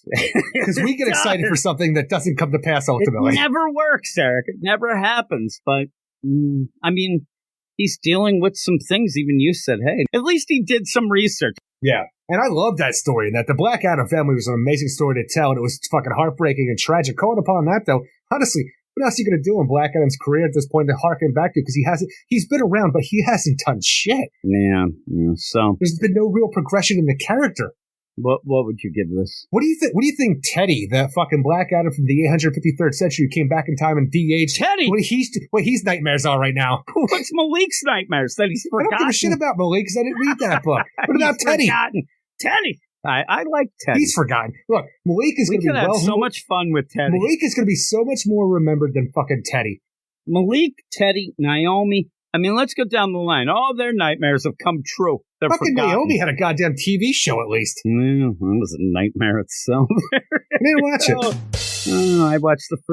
I watched the first full episode actually, and I was just like, they had a TV show before you even knew what her damn power set was in the comics. What's her power set, Jim? Because I know the power to Omega level disappear. power. She disappears there. She's Omega level. Didn't she gain telepathy by the final issue? She might have gained a fifth arm. I don't know. I don't remember. She Nobody might have gained cares. a foot. I wish I could. Hey! What do you give this, Sarah? Oh, no, I'm going to give this a 6 out of 10, and it's all personal reasons because I think the art's good throughout here. I like seeing Black Adam being involved in the DC universe, and I like some of the stuff that we did with the prologue to this whole thing outside of the dream world. Gets me excited for what can come later on. With the, that's just still on me. I like the stuff we harken back to for what's Black Adam's like nightmares would be about from 52. And with Batman being involved by the end, whether it's real Batman, dead man Batman, or even a contract with mine, everything gets more important when Batman's involved, and that upped my score to a 6 out of 10. But for real, I don't see a lot of people getting a lot of I don't see a lot of people really enjoying this unless they're like a fan of Black Adam, or even the idea of because this is a fast fucking read. I'm telling you, we talked about it in 5 minutes and really just pontificated on bullshit and trying to fill out some time here on what could be happening, what could not be happening. And we did have fun, and that's what matters in the long run. As long as you had fun, baby. We're Dream Warriors, Eric. We're here dream warring this shit up. Oh my God, Eric, it's scary. It's Summerween. I love that one. What happened if we get to the next issue and all it starts out with is, you're out of the Justice League? Oh no, it's another nightmare? That's all it is, that he's out. Well, we'll be talking about it, so we'll find out. When he says, Adam, we need to talk, I have a feeling we might go down that route. But we'll move on to the next one, Eric, which, again, I just don't get it. But what are we talking about? Night Terrors, Poison Ivy, #1, written by G. Willow Wilson, with art by Adagun Ilhan, Mark Morales, and Arif Prianto. And in this, Pamela Isley, she's hanging out in her little getaway spot away from Ivy in the real world, over at Slaughter Swamp, which, from the way that this is picked, I swear that fucker was out in the swamp in the middle of nowhere. You got a cityscape in the background behind you in this freaking Poison Ivy Slaughter Swamp cabin that she wanted to fight Killer Croc over. And we have the idea of this, this is Ivy just always needs a place. She doesn't know if she can be what Ivy or Harley wants her to be, with how Harley's moving on and everything that Poison Ivy's done in her own book, until she just falls asleep and wakes up into a suburban Edward Scissorhands type of kind of land where you also have the what's it called? The Mask of Majora freaking sun pouring down. If you remember Legend of Zelda Mask of Majora, where you had the moon in 3 days was going to crash down with that face on it, I had that in the sky the whole time. Eric, is what God. I thought about. And all this is WandaVision. It's just an idea that we've seen a million trillion times. Stepford Wives to a degree with how it works. Stepford Wives. And then when you kind of get that idea and you're like, okay, whatever, maybe Poison Ivy fans might like this. Then all of a sudden, Jenna from HR comes in, and it seems like it might be her nightmare. And I'm I don't know what's happening. That's one of the things, the idea of what the rules are. Can people hop nightmares? Who knows what Insomnia is doing and how anybody else is dealing with the powers that you don't fully understand? Because you have what you believe to have Pamela Isley in a nightmare scenario where her and Harley have a house. Harley's the freaking like a 1950s kind of homemaker wife to her, where she's making cakes for her to show up to. Like, we got to make sure we go out to hang out with the neighbors, the Batmans and the Catwomans, and eat our pie with what you pointed out to me, which I didn't do, but you usually it's over and over with the deal. Hey, you're just in time for innuendo. Pie. I'm like, what? Hey, come on, it's fresh out of the oven. Well, these are just regular pie terms. Pie is getting cold. We have to eat it out. What? What is fucking going on? It's made with love. I'm like, this is just talking about eating pie all the way through. And then you end up having Batman and Selina involved. And I swear to God, why didn't you have the joke? I told you before this, where Batman's not allowed to eat pie because DC wouldn't let him. You say, hey, Batman, you want some pie? Ooh, he's not allowed to eat. He's not allowed to eat out. I would have laughed so much. I would have laughed. And yet you don't have that. But then again, he's got hot dogs. I'm telling you. It's such a weird sexual innuendo. Yeah, I didn't see any of that. I just kind of went into this with a weird idea, like, okay, this almost feels like a dream scenario, though, because even though things are horrific here, even like outside of Batman and just fucking cargo shorts grilling at their with this mask on, when you have all of this, it's like I said, Harley's kind of horrific to a degree, just for the over application of her makeup on top of her normal makeup. And her eyes she comes off, they're crazy. googly as fuck. But when you have this going on, this is a nightmare world where, you're going to have this built up so Insomnia can root through your goddamn nightmares and find the Nightmare Stone. But Poison Ivy she seems to go with it because she's like, oh, this is what Harley wants. This is weird. And I'm just going to, and she actually plays it out almost like a dream where you just go with it. But she takes it to another level where in a dream, you can be horrified what you see. You play it alone because what else can you do? You're in a dream. But she's like, you know what? This is actually pretty great what we have right now. But when Jenna from HR comes in, like, she's freaked out. Can anybody hear me? What's going on? This isn't right. None of this is right. I'm like, the fuck did you turn this into a Jenna from HR book? And why does she keep referring to herself as Jenna from fucking HR? There's all these things going on, and Harley looks crazier in the nightmare. Also, by the way, Pie talked, and then Selena shows up. Hey, I got the pound cake. It's right in your face. This is pound cake, Jim. It's not Pound Town. I heard that Van Halen song, Eric. I don't know what it's about. Sammy Hagar taught me. But at the one point, the big play here, and it made me laugh. Oh, no, like Harley seems crazy. There's all this shit going on. But wait a second. We're in a neighborhood where people use pesticides on their lawn. I'm like, oh, shit, here we go. You did it, G-Will Wilson.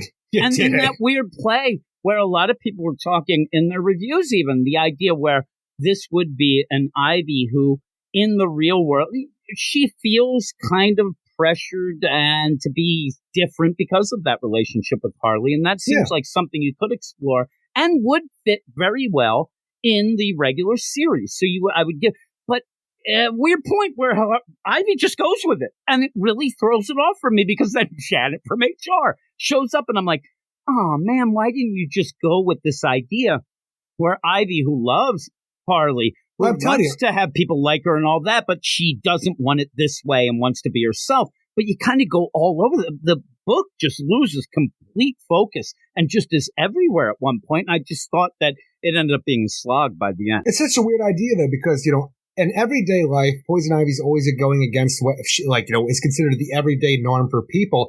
And now that she's in her nightmare, it's an exaggerated version of what happens in real life. But say, okay, we're just going to go with it. I'm like, why are you not fighting against what you always fight against in this situation? I know that Ivy loves Harley, but this is just, I don't know. I don't know why we're focusing on Janet from HR to a lot of degree. Like, it's a fun little nightmare scenario where we have like Stepford Wives kind of thing. We're putting her in her own hell of a suburban land, but you just don't go with the hell of the suburban land if that's not who you are as a person.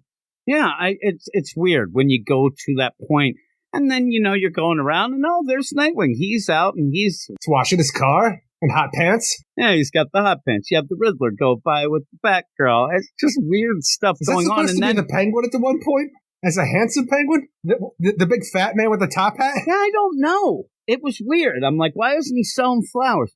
You end up all that. Then, out of nowhere, all you get is Janet from HR running around, and she runs by. It's such a weird play where there's insomnia. He looks like he's watching TV in one of the houses, and he's pissed off at the...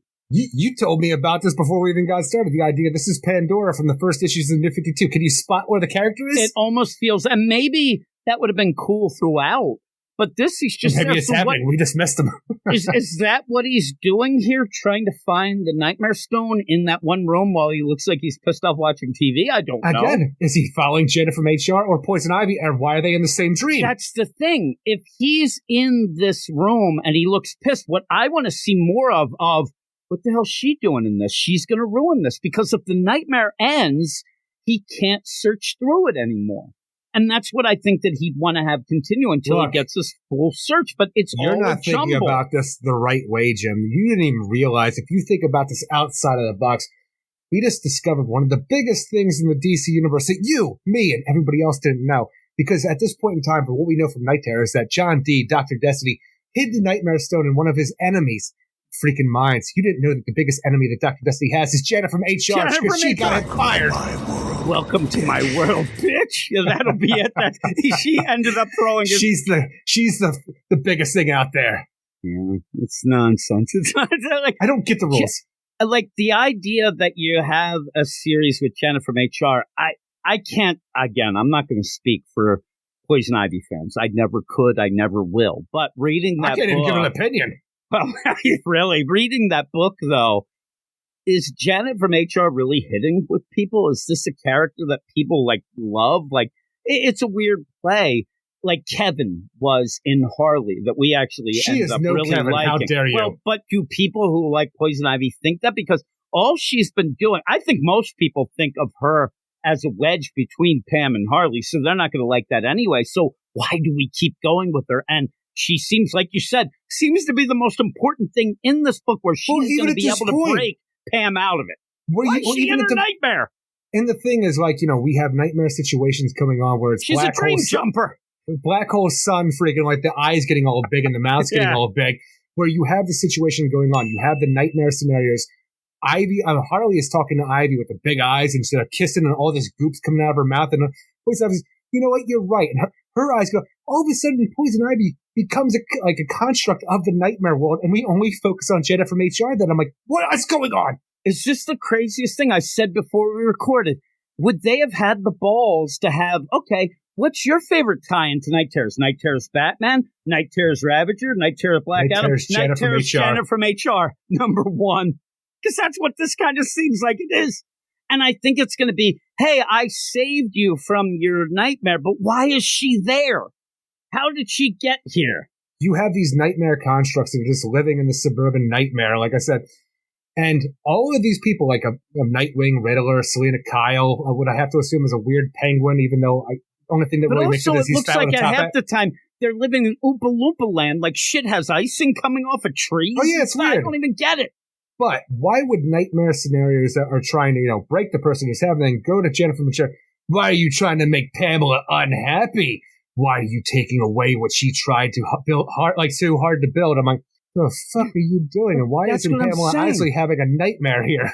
And where is Insomnia to jump in and go, whoa, assholes, I'm trying to find a nightmare stone here. Stop it. Janet from HR, it's just nonsense. It's not. The buildings start coming to life. Like Power Girl, Janet from HR during the last frame became a telepath, and her mind was able to jump the freaking, Poison Ivy's during this dream state. That's what it seems.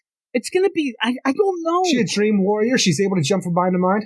You say that, Aaron. I do. She might be. She might be a dream warrior. I don't know why she's here. Was she with Damien reading fucking scrolls? Is that her screaming? Because she's a dream. It's me screaming. I don't get it. Is that supposed to be the pack? I guess it's through the whole thing. I actually, until we saw Insomnia in that deal, I'm like, why is he walking around with this top hat? I thought it was Insomnia. I just thought it was an asshole, the idea of a fat cat freaking rich guy, and that was it. But the more I saw around, he's the Monopoly man, you thought, right? Yeah, it doesn't work. And then at the end, I guess that's Barbara, but now she's she's going to get canceled, Eric. She's in blackface there. That should not be allowed. That's not blackface. It's nightmare face. I don't know what's happening. Nobody else has it, Eric. I think that she's in trouble. It's called shade. Pissed off. That's a dog.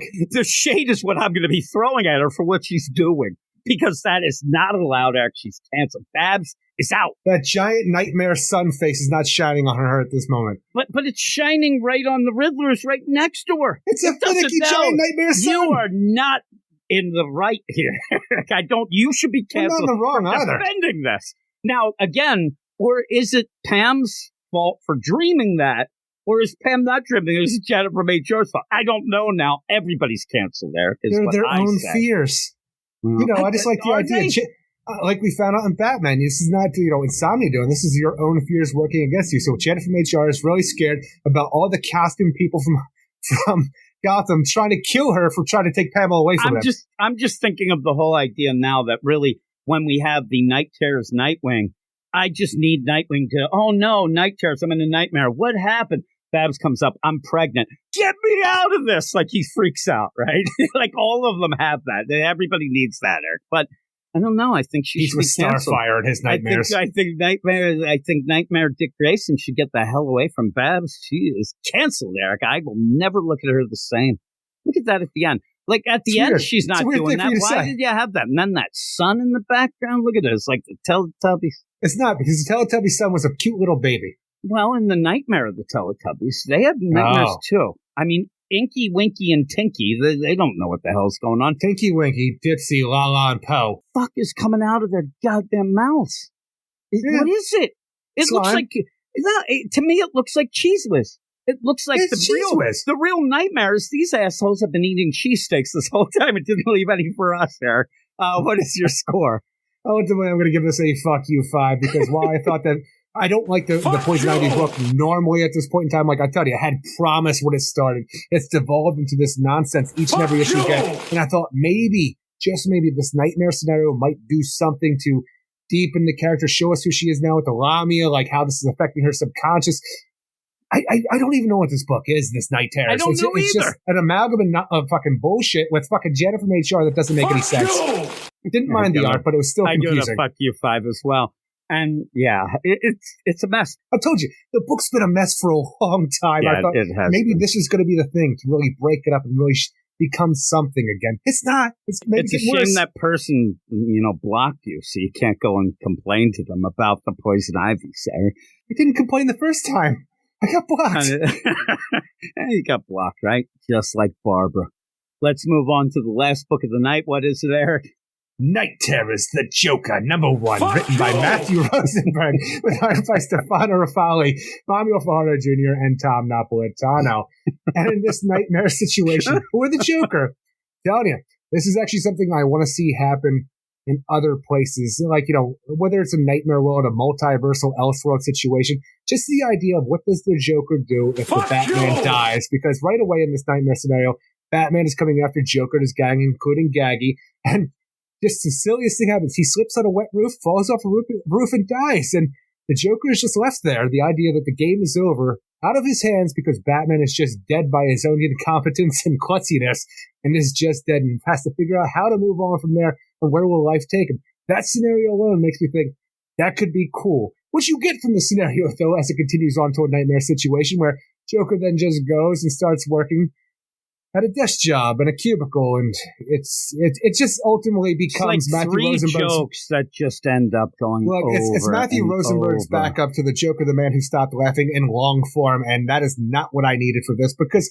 I thought there could be a cool story. Like I tell you, even with Gaggy here and just some random asshole in a clown mask and like a dead Batman and Joker sitting in the diner talking about what comes next after they killed everybody else in the diner, that's fun.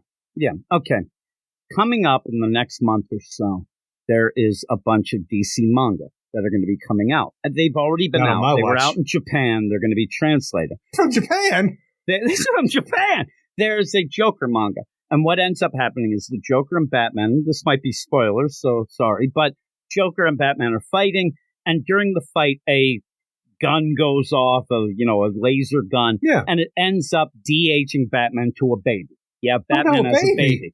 So the Joker freaks out because who am I without Batman? So what he decides to do is he has to raise Batman, but he has to raise him in the exact way that will turn him into the proper Batman down the line so that he can fight him. And it's hilarious. In this, you kind of get that same concept of, oh, what am I going to do? We said this is what Black Manta did when Aquaman ended up dying and he didn't know what to do. So we've seen this before. Yeah. So when you have all this going down, it's fine. And I think that there's like 3 concepts in this that could have been good, but good in maybe 5 pages. Like you said, like the backup of the Joker book, but it just keeps going on and on and on. And then I checked the page counters. How is this an oversized issue for what we're dealing with the Joker at a cubicle doing freaking, PowerPoint presentations? They want to charge more money. That's why. That's it. They want to charge. At least make it interesting. Books are $3.90. Well, there you go. We'll get somebody to do it. The best books so far have been the $3.99 ones in my mind. Yeah, it's weird, but they have because, you're in and out. But in this, you end up with the same couple jokes. And also where I got this, where you do have Insomnia, it seems, as, that body of John D, but being called Mr. D, whatever the case may be. He's the Joker's boss at Wayne Enterprises for the, the stuff that they're working on there. What I thought the play could have been, instead of gags and the jokes like this, I think that the play could have been like, what? The Joker's so fucked up that his regular world's a nightmare anyway. So when he gets into this nightmare realm, you end up having Insomnia, who has to almost keep track of him and push him towards, like, different thing, but you don't really get I just that. don't know with a character like this is supposed to be so insane and outside of any kind of normal thinking because of what happened to him through the trauma, through the chemicals, everything he's endured to make him the prominent figure that he is in DC Comics, so outside of the box of anybody else. How do you put a pin on what that is in the subconscious mind? Like this, I'm telling you, this should almost be too much for Insomnia to handle in the chaotic mind. Yeah, well, that's what I wanted to see by the end. A whirlwind, a tornado that you can't fully recognize or understand, let alone find anything. And when I say that he's trying to keep him in check and trying to keep him around, by the end of the 2 issues, he gives up and he's like, fuck this, I can't, this guy's a nightmare himself, and leaves. But in this, it just, I guess some people could have fun with this. If you're not reading that Joker, the Man who Stopped Laughing or whatever, you can have some... It's low-key silliness on this dark, spooky event because it's not doing much along the lines of anything kind of night terrors, and even the idea of nightmares that everybody else is having. We see all these horrific things. It's the Joker wearing glasses, calling himself Johann. Yeah, it's the backups that we had that we don't really enjoy anyway. And yeah, you end up where this guy's like, hey, but every scene, it almost plays out to me. The terror of it is, it plays out like me and you joke sometimes with the SNL skits that they just last a little too long. Oh, yeah. Like each of these scenes just lasts a little bit too long. Like you kind of get a little giggle. Like there's a little joke page here after page after page. When the Joker initially gets the job and he's in Wayne Enterprises and he's searching the own database of the company and stuff like that, where is all the money? He's trying to find this stuff out and doesn't understand how a business works like this. Secret weapons project. He doesn't have access to anything. Everything's invalid. He's like, hey, what's going on here? And everything that's described to him and what they do, it's the most boring bullshit ever. So it's even hard to understand because it's a made-up situation where we approve the things getting approved by these other people who approve it.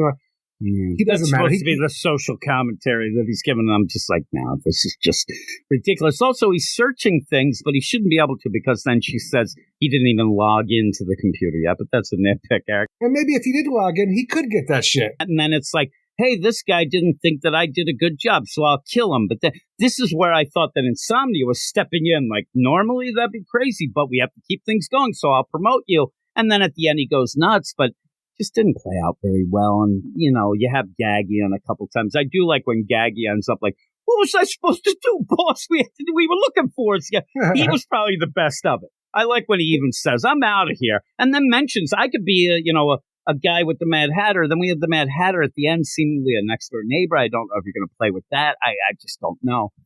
But overall, it was a slog. It was boring to get through. I agree. It goes on way too long for what it's trying to do here because the big mystery is this is who the Joker is in a world without Batman, where he just gives up because he even tried crime after Batman initially died, but with there being no threat to being stopped, he's like, why am I playing pirate on the ship where I can just get what I want with no one trying to stop me? What's the bullshit? So he goes off and loses his mind even more. But he gets more sane, I guess, because even every single way where he tries to go the insane route, even within his job where he kills somebody, they promote him. He's going to go blow himself up with Joker gas to the freaking boss, but they're like, no, he's going to promote him. He doesn't have to go that route. And then he ends up going and having drinks and karaoke with the rest of the employees where he's trying to make checks.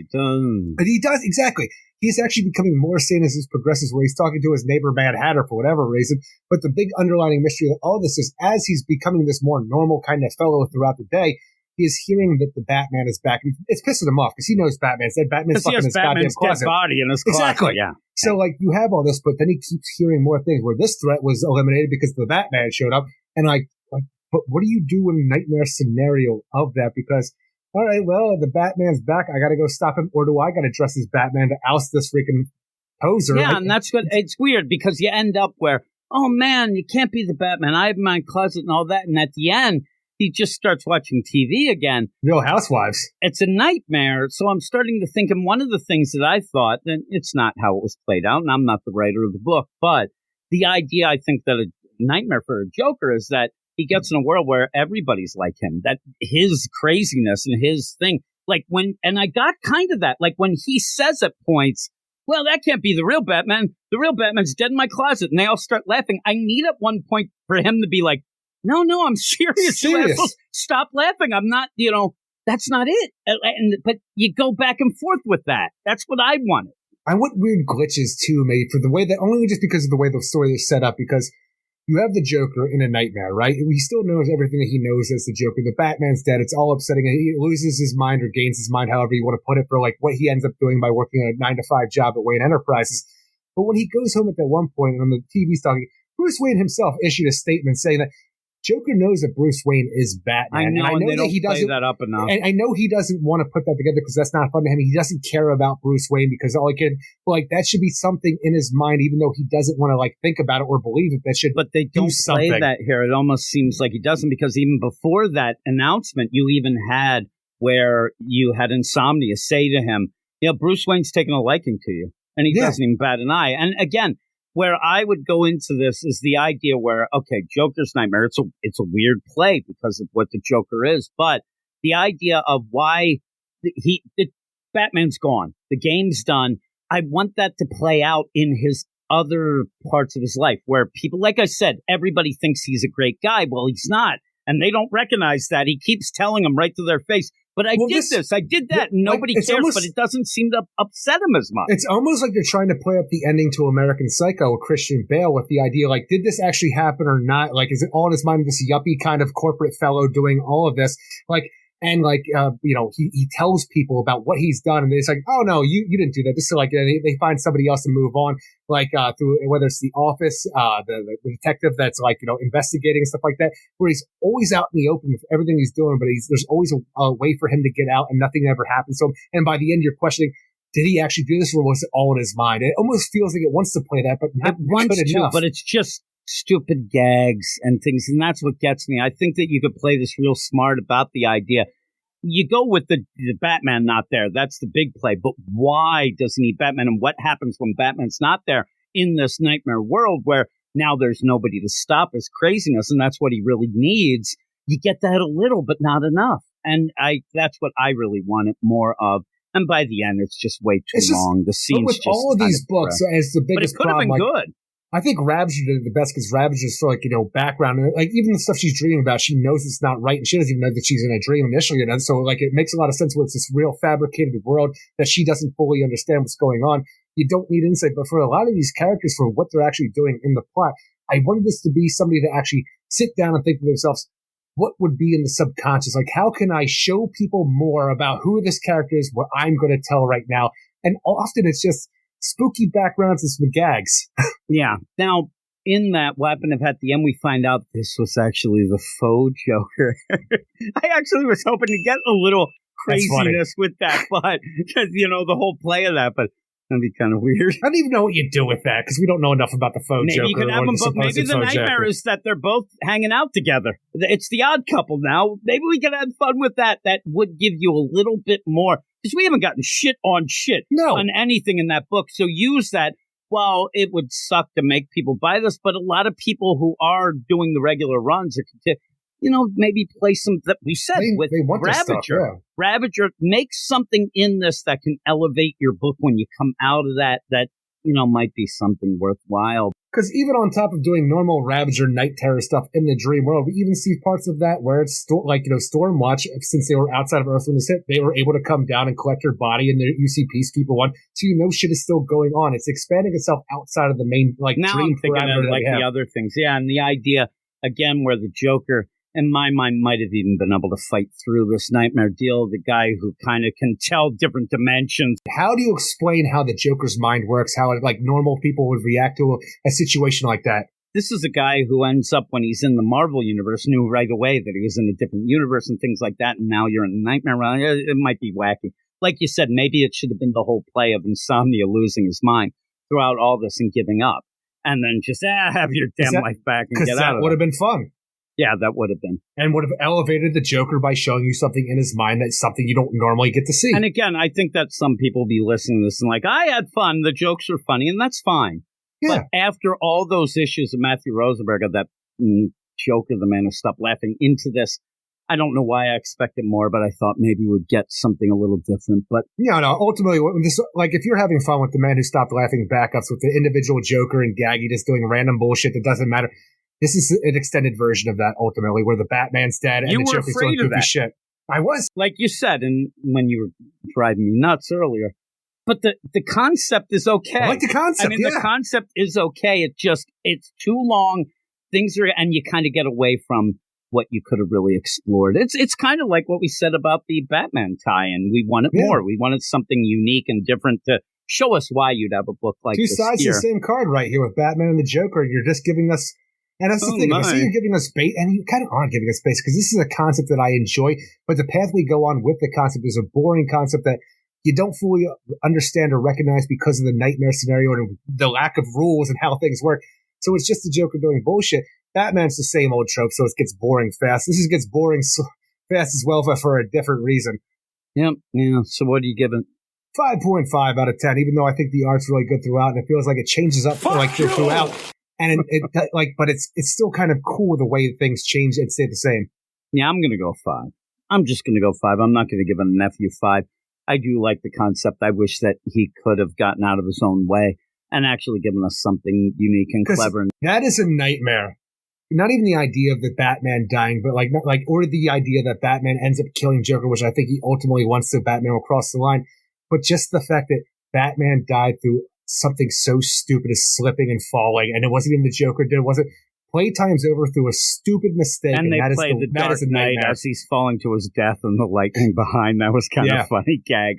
But I kind of was expecting at one point for him to kind of get dressed up in the costume and him and Gaggy going out as Batman and Robin or something. I don't now because there's no Batman. Because we still have a supposed Batman out there and Joker knows it's not real. I definitely expect the next one. He's still going to do his 9 to 5 bullshit, but he's going to get a hold of Gaggy. I just think he's just doing bullshit in the streets trying to mug people, and you're going to have a Gaggy and Joker Batman and Robin. Yeah, I think that he's just going to go to find out who it is. I don't think he's going to get dressed up, and he might find out, like, oh, let's see who this is. Maybe we can play our game with him. And it's just Gaggy in the costume. It's Gaggy. It's like little Gaggy down there. I need something to do, boss. He looks like the Batmite. I'm the Batmite. I'm the Vengeance in the Night. Hey, look at me. Well, how about if now, that's the problem. The one guy already said, I wish they would have said, well, he's a little shorter than before. But the guy says that his wife says he looks exactly alike. He's there because it would have been funny. Gaggy, and you saying that about Gaggy's still funny to me. I'm telling you, I want it to be Batman. Because I'm telling you, I could get full out feels from Gaggy saying, but boss, I saw how upset you were, and this is the only way I could, make you happy again. It might have been a nice little play. And it still with could Gaggy. be. Yeah, I don't think we're going to go that Just route. saying, this is us coming up with ideas that we get excited about that might never, ever happen and be very sad and disappointed. We'll see. We shall see. Look at Batman in that closet. And again, like I said at the beginning of the show, the top of the show, I didn't hate this issue, not all of it. Yeah, I'm just a regular 5. You're a little bit more into it than me, but he's off to watch the Housewives of Metropolis, and off we go. Even at the end, though, when he sees that news thing, and he's like, what else is on? I want to see Real Housewives. I'm like, all right, what are you playing here? What's going on? I thought you were upset. But that's that. That is the show. What is your book of the week, Eric? My book of the week is Night Terror's Ravager, *1. That is mine as well. I thought that most was the important book in Night Terrors and the rest Eric of the DCU right important. Now. It was okay. Like, I didn't get mad. And again, some people are enjoying this Night Terrors more than others. We'll see how it keeps going. I wish that, just the idea of saying, okay, well, we only have one more issue of, say, Black Hat. Like, you're not going to have that much room to do anything more. And that's the problem with 2 issues every time we have them. Whenever this big event like this happen, you always have these 2-month events where you have the main book telling a story. You have all these tie-ins and there are only 2 issues, and you need at least 3 to tell what feels like a real story. 2 issues is just too little to do anything of any kind of substance. Yeah, because the first issue is usually just set up, and then you have to get to a cliffhanger, and it just doesn't work out. And then a conclusion real quick. Yeah, and then a conclusion. But this is what we'll be talking about next week. 2 of these, or 3 maybe, Eric, who knows? I'm not telling. Might be on the Patreon Spotlight, Patreon-only deal if you want to listen to that each and every Thursday night when it comes out. You can become a member of our Patreon at patreon.com/WeirdScience. Here's what we have. Batman Incorporated, #10. We've been enjoying that. That's Batman Inc. It's spooky as hell, Eric. That's Joker Inc. We end up having a couple books that aren't Night Terrors, but most of them are Night Terrors. We have Night Terrors #1. So we start the actual proper numbered issues next week. Night Terrors Green Lantern #1. That's a Jeremy Adams joint, so people are excited What's about that. What's Hal Jordan afraid of, Jim? Is it commitment? It might be, probably. Or maybe that guy that's locked in the bathroom. Night Terrors Robin #1. All right. Night Terrors Robin #1 gets to basically, I look forward to getting back to a Robin book, even if it's a Night Terrors one. That is, I believe, Eric's 2 favorite Robins in that book, if I'm not mistaken. Am Tim I Drake right? and Jason Todd? Exactly. That's what that book is. I just wanted to make sure I wasn't talking out of school. But it is. Yeah, that's what it is. Night Terror Shazam, #1. Damn right. Was Mark Waid writing that. I'd buy that book. Cool. Yeah, you would. Who's doing the Robin book? Do you know? The Robin book, I believe, might be. I'm looking now because for some reason I was going to say, Eric, what's your favorite Shazam story of all time? Well, that's a crazy thing to ask. It's like asking me what's my favorite child is. Damn it. I'm looking at these things. It's not a big deal. It's fine. I can look it up. I just was curious. I think it might be Kenny Porter. Okay. I think that's who's doing it, okay? If I'm not right, then somebody... No, I'm looking and I'm like, why aren't they giving me the credits of this damn thing? There's like 800 freaking things going on. I don't know. Now I lost my space, Eric. What is happening? I don't know. What are you doing to me? I do believe it's Kenny. Just ask you questions. I believe it's Kenny Porter. It is Kenny Porter. I just looked it up right now. For some reason, I thought it was Tim Seeley out of nowhere, but he did that. He's doing something, isn't he? Book, so okay. I thought he was doing something like new at DC again. I think he is doing The Angel Breaker down the line, but that doesn't come out next week, so let's not confuse people. Night Terror's The Flash. Okay. #1 comes out. We got Night Terror's. Don't even start. Is Wally West afraid of Cy Spurrier taking over his book? Because I know I am. It's my nightmares. That's my fucking night and day terror. The idea that the fucked up nightmares will still make more sense than that fucking cosmic shit. Night Terror Zatanna. My nightmare of Zatanna is that it's all backwards magic. Yeah. I don't need that shit. Spirit World #3. I got 3 things that I hate reading in DC Comics. It's not about the characters or anything. It's just the way whenever these characters show up, I don't have a good time. It's because backwards magic. You got to sit there and fucking try to figure that shit out backwards. Whenever you have Bizarro speech from Bizarro World, Bizarro, because then you're like, is this actually what he means, or does he mean it backwards? Because a lot of writers go back and forth on whether they use it properly. And then Etrigan, Ryman, and Steelan just gets fucking annoying as shit to me. And the 4th, Eric, the Dutch. We have Spirit World #3. Hopefully that rebounds. We were down on that second issue. The Spirit World, Jim. That's still kind of spooky. Are we just spirits in the material world? That's Police song, Eric? I don't know. I'm telling you, you say that. I thought it's Madonna all of a sudden. No. That material was world. Spirits. That's a good song. I've been listening to a lot of Police lately. World's Finest Teen Titans #1. All right, that's not coming out. But I look forward to it. That'll be cool. Yeah, I want to see how that is. And the World's Finest, regular Batman, Superman World's Finest will be continuing through these spooky months as well. I had to tell somebody that today. One person said, I'm not getting involved with Night Terrors. I'll see you in September when I get back to my World's Finest. I said, you don't have to wait till September, buddy. You're going to get even the Teen Titans next week. You'll have the World's Finest going. He's set. He's a happy camper. Coming up, we'll have that Lex Luthor book from Mark Waid as well, I think, in 2 weeks that comes out. Now, is it Lex? The thing is, I don't know much about it because I don't The Last Days of Lex Luthor is what it's called. Now, when you call it The Last Days, is it his own little aside kind of thing, or is it in continuity Lex Luthor in the DC universe? I think it's like a... Because it sounds like it's like an Elseworld situation. It's a spiritual successor to Birthright, I think is what it is. So, yeah. I don't want that. Well, we'll see. We'll see how it is. We'll see how many books are coming out, but some people are excited about it. But with all that, I gotta go reread Birthright, and I don't wanna. Yeah, I know. Well, 2 or 3 of those books will be on the spotlight. Like I said, patreon.com/Weird Science, right? Is that what we call ourselves? Weird Science. I think I'm in the nightmare realm, Eric. It'd be funny. Your nightmare, all of a sudden, was like, oh no, insomnia's attacking Eric. All of a sudden, you're in Skitaris, but then you escape the dinosaur island with Etrigan and also Commandy. There you go, Eric. You're set. Just imagine a team of me going to the places I hate in the DC universe with Etrigan, Bizarro, and Zatanna. Oh, it'd be so great. And then at the end, you're like, the only person who can save me is Firestorm. And then who? Firestorm. He doesn't exist in your nightmare world. No, he does, but it's just they say who because nobody cares about Firestorm. Well, assholes. That might be too. I'm just saying it doesn't exist. I'm telling you, the thing is, too, going back to what we talked about when we first started with First Blood, with the idea, Dead Man, and like, is this a common name like Dr. Destiny did? Like, who's that? Who's that? I feel like I could say the same thing about Firestorm. People on the street, I don't know. And then you're like, oh no, Firestorm doesn't exist. Get me Hawkman. Hawk who?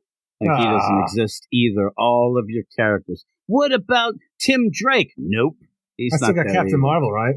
No, he's out. Eric. Yeah, Captain Marvel and Carol Danvers shows up. And she's like, what can I do for you? And you're like, I hate ladies. Get out of here.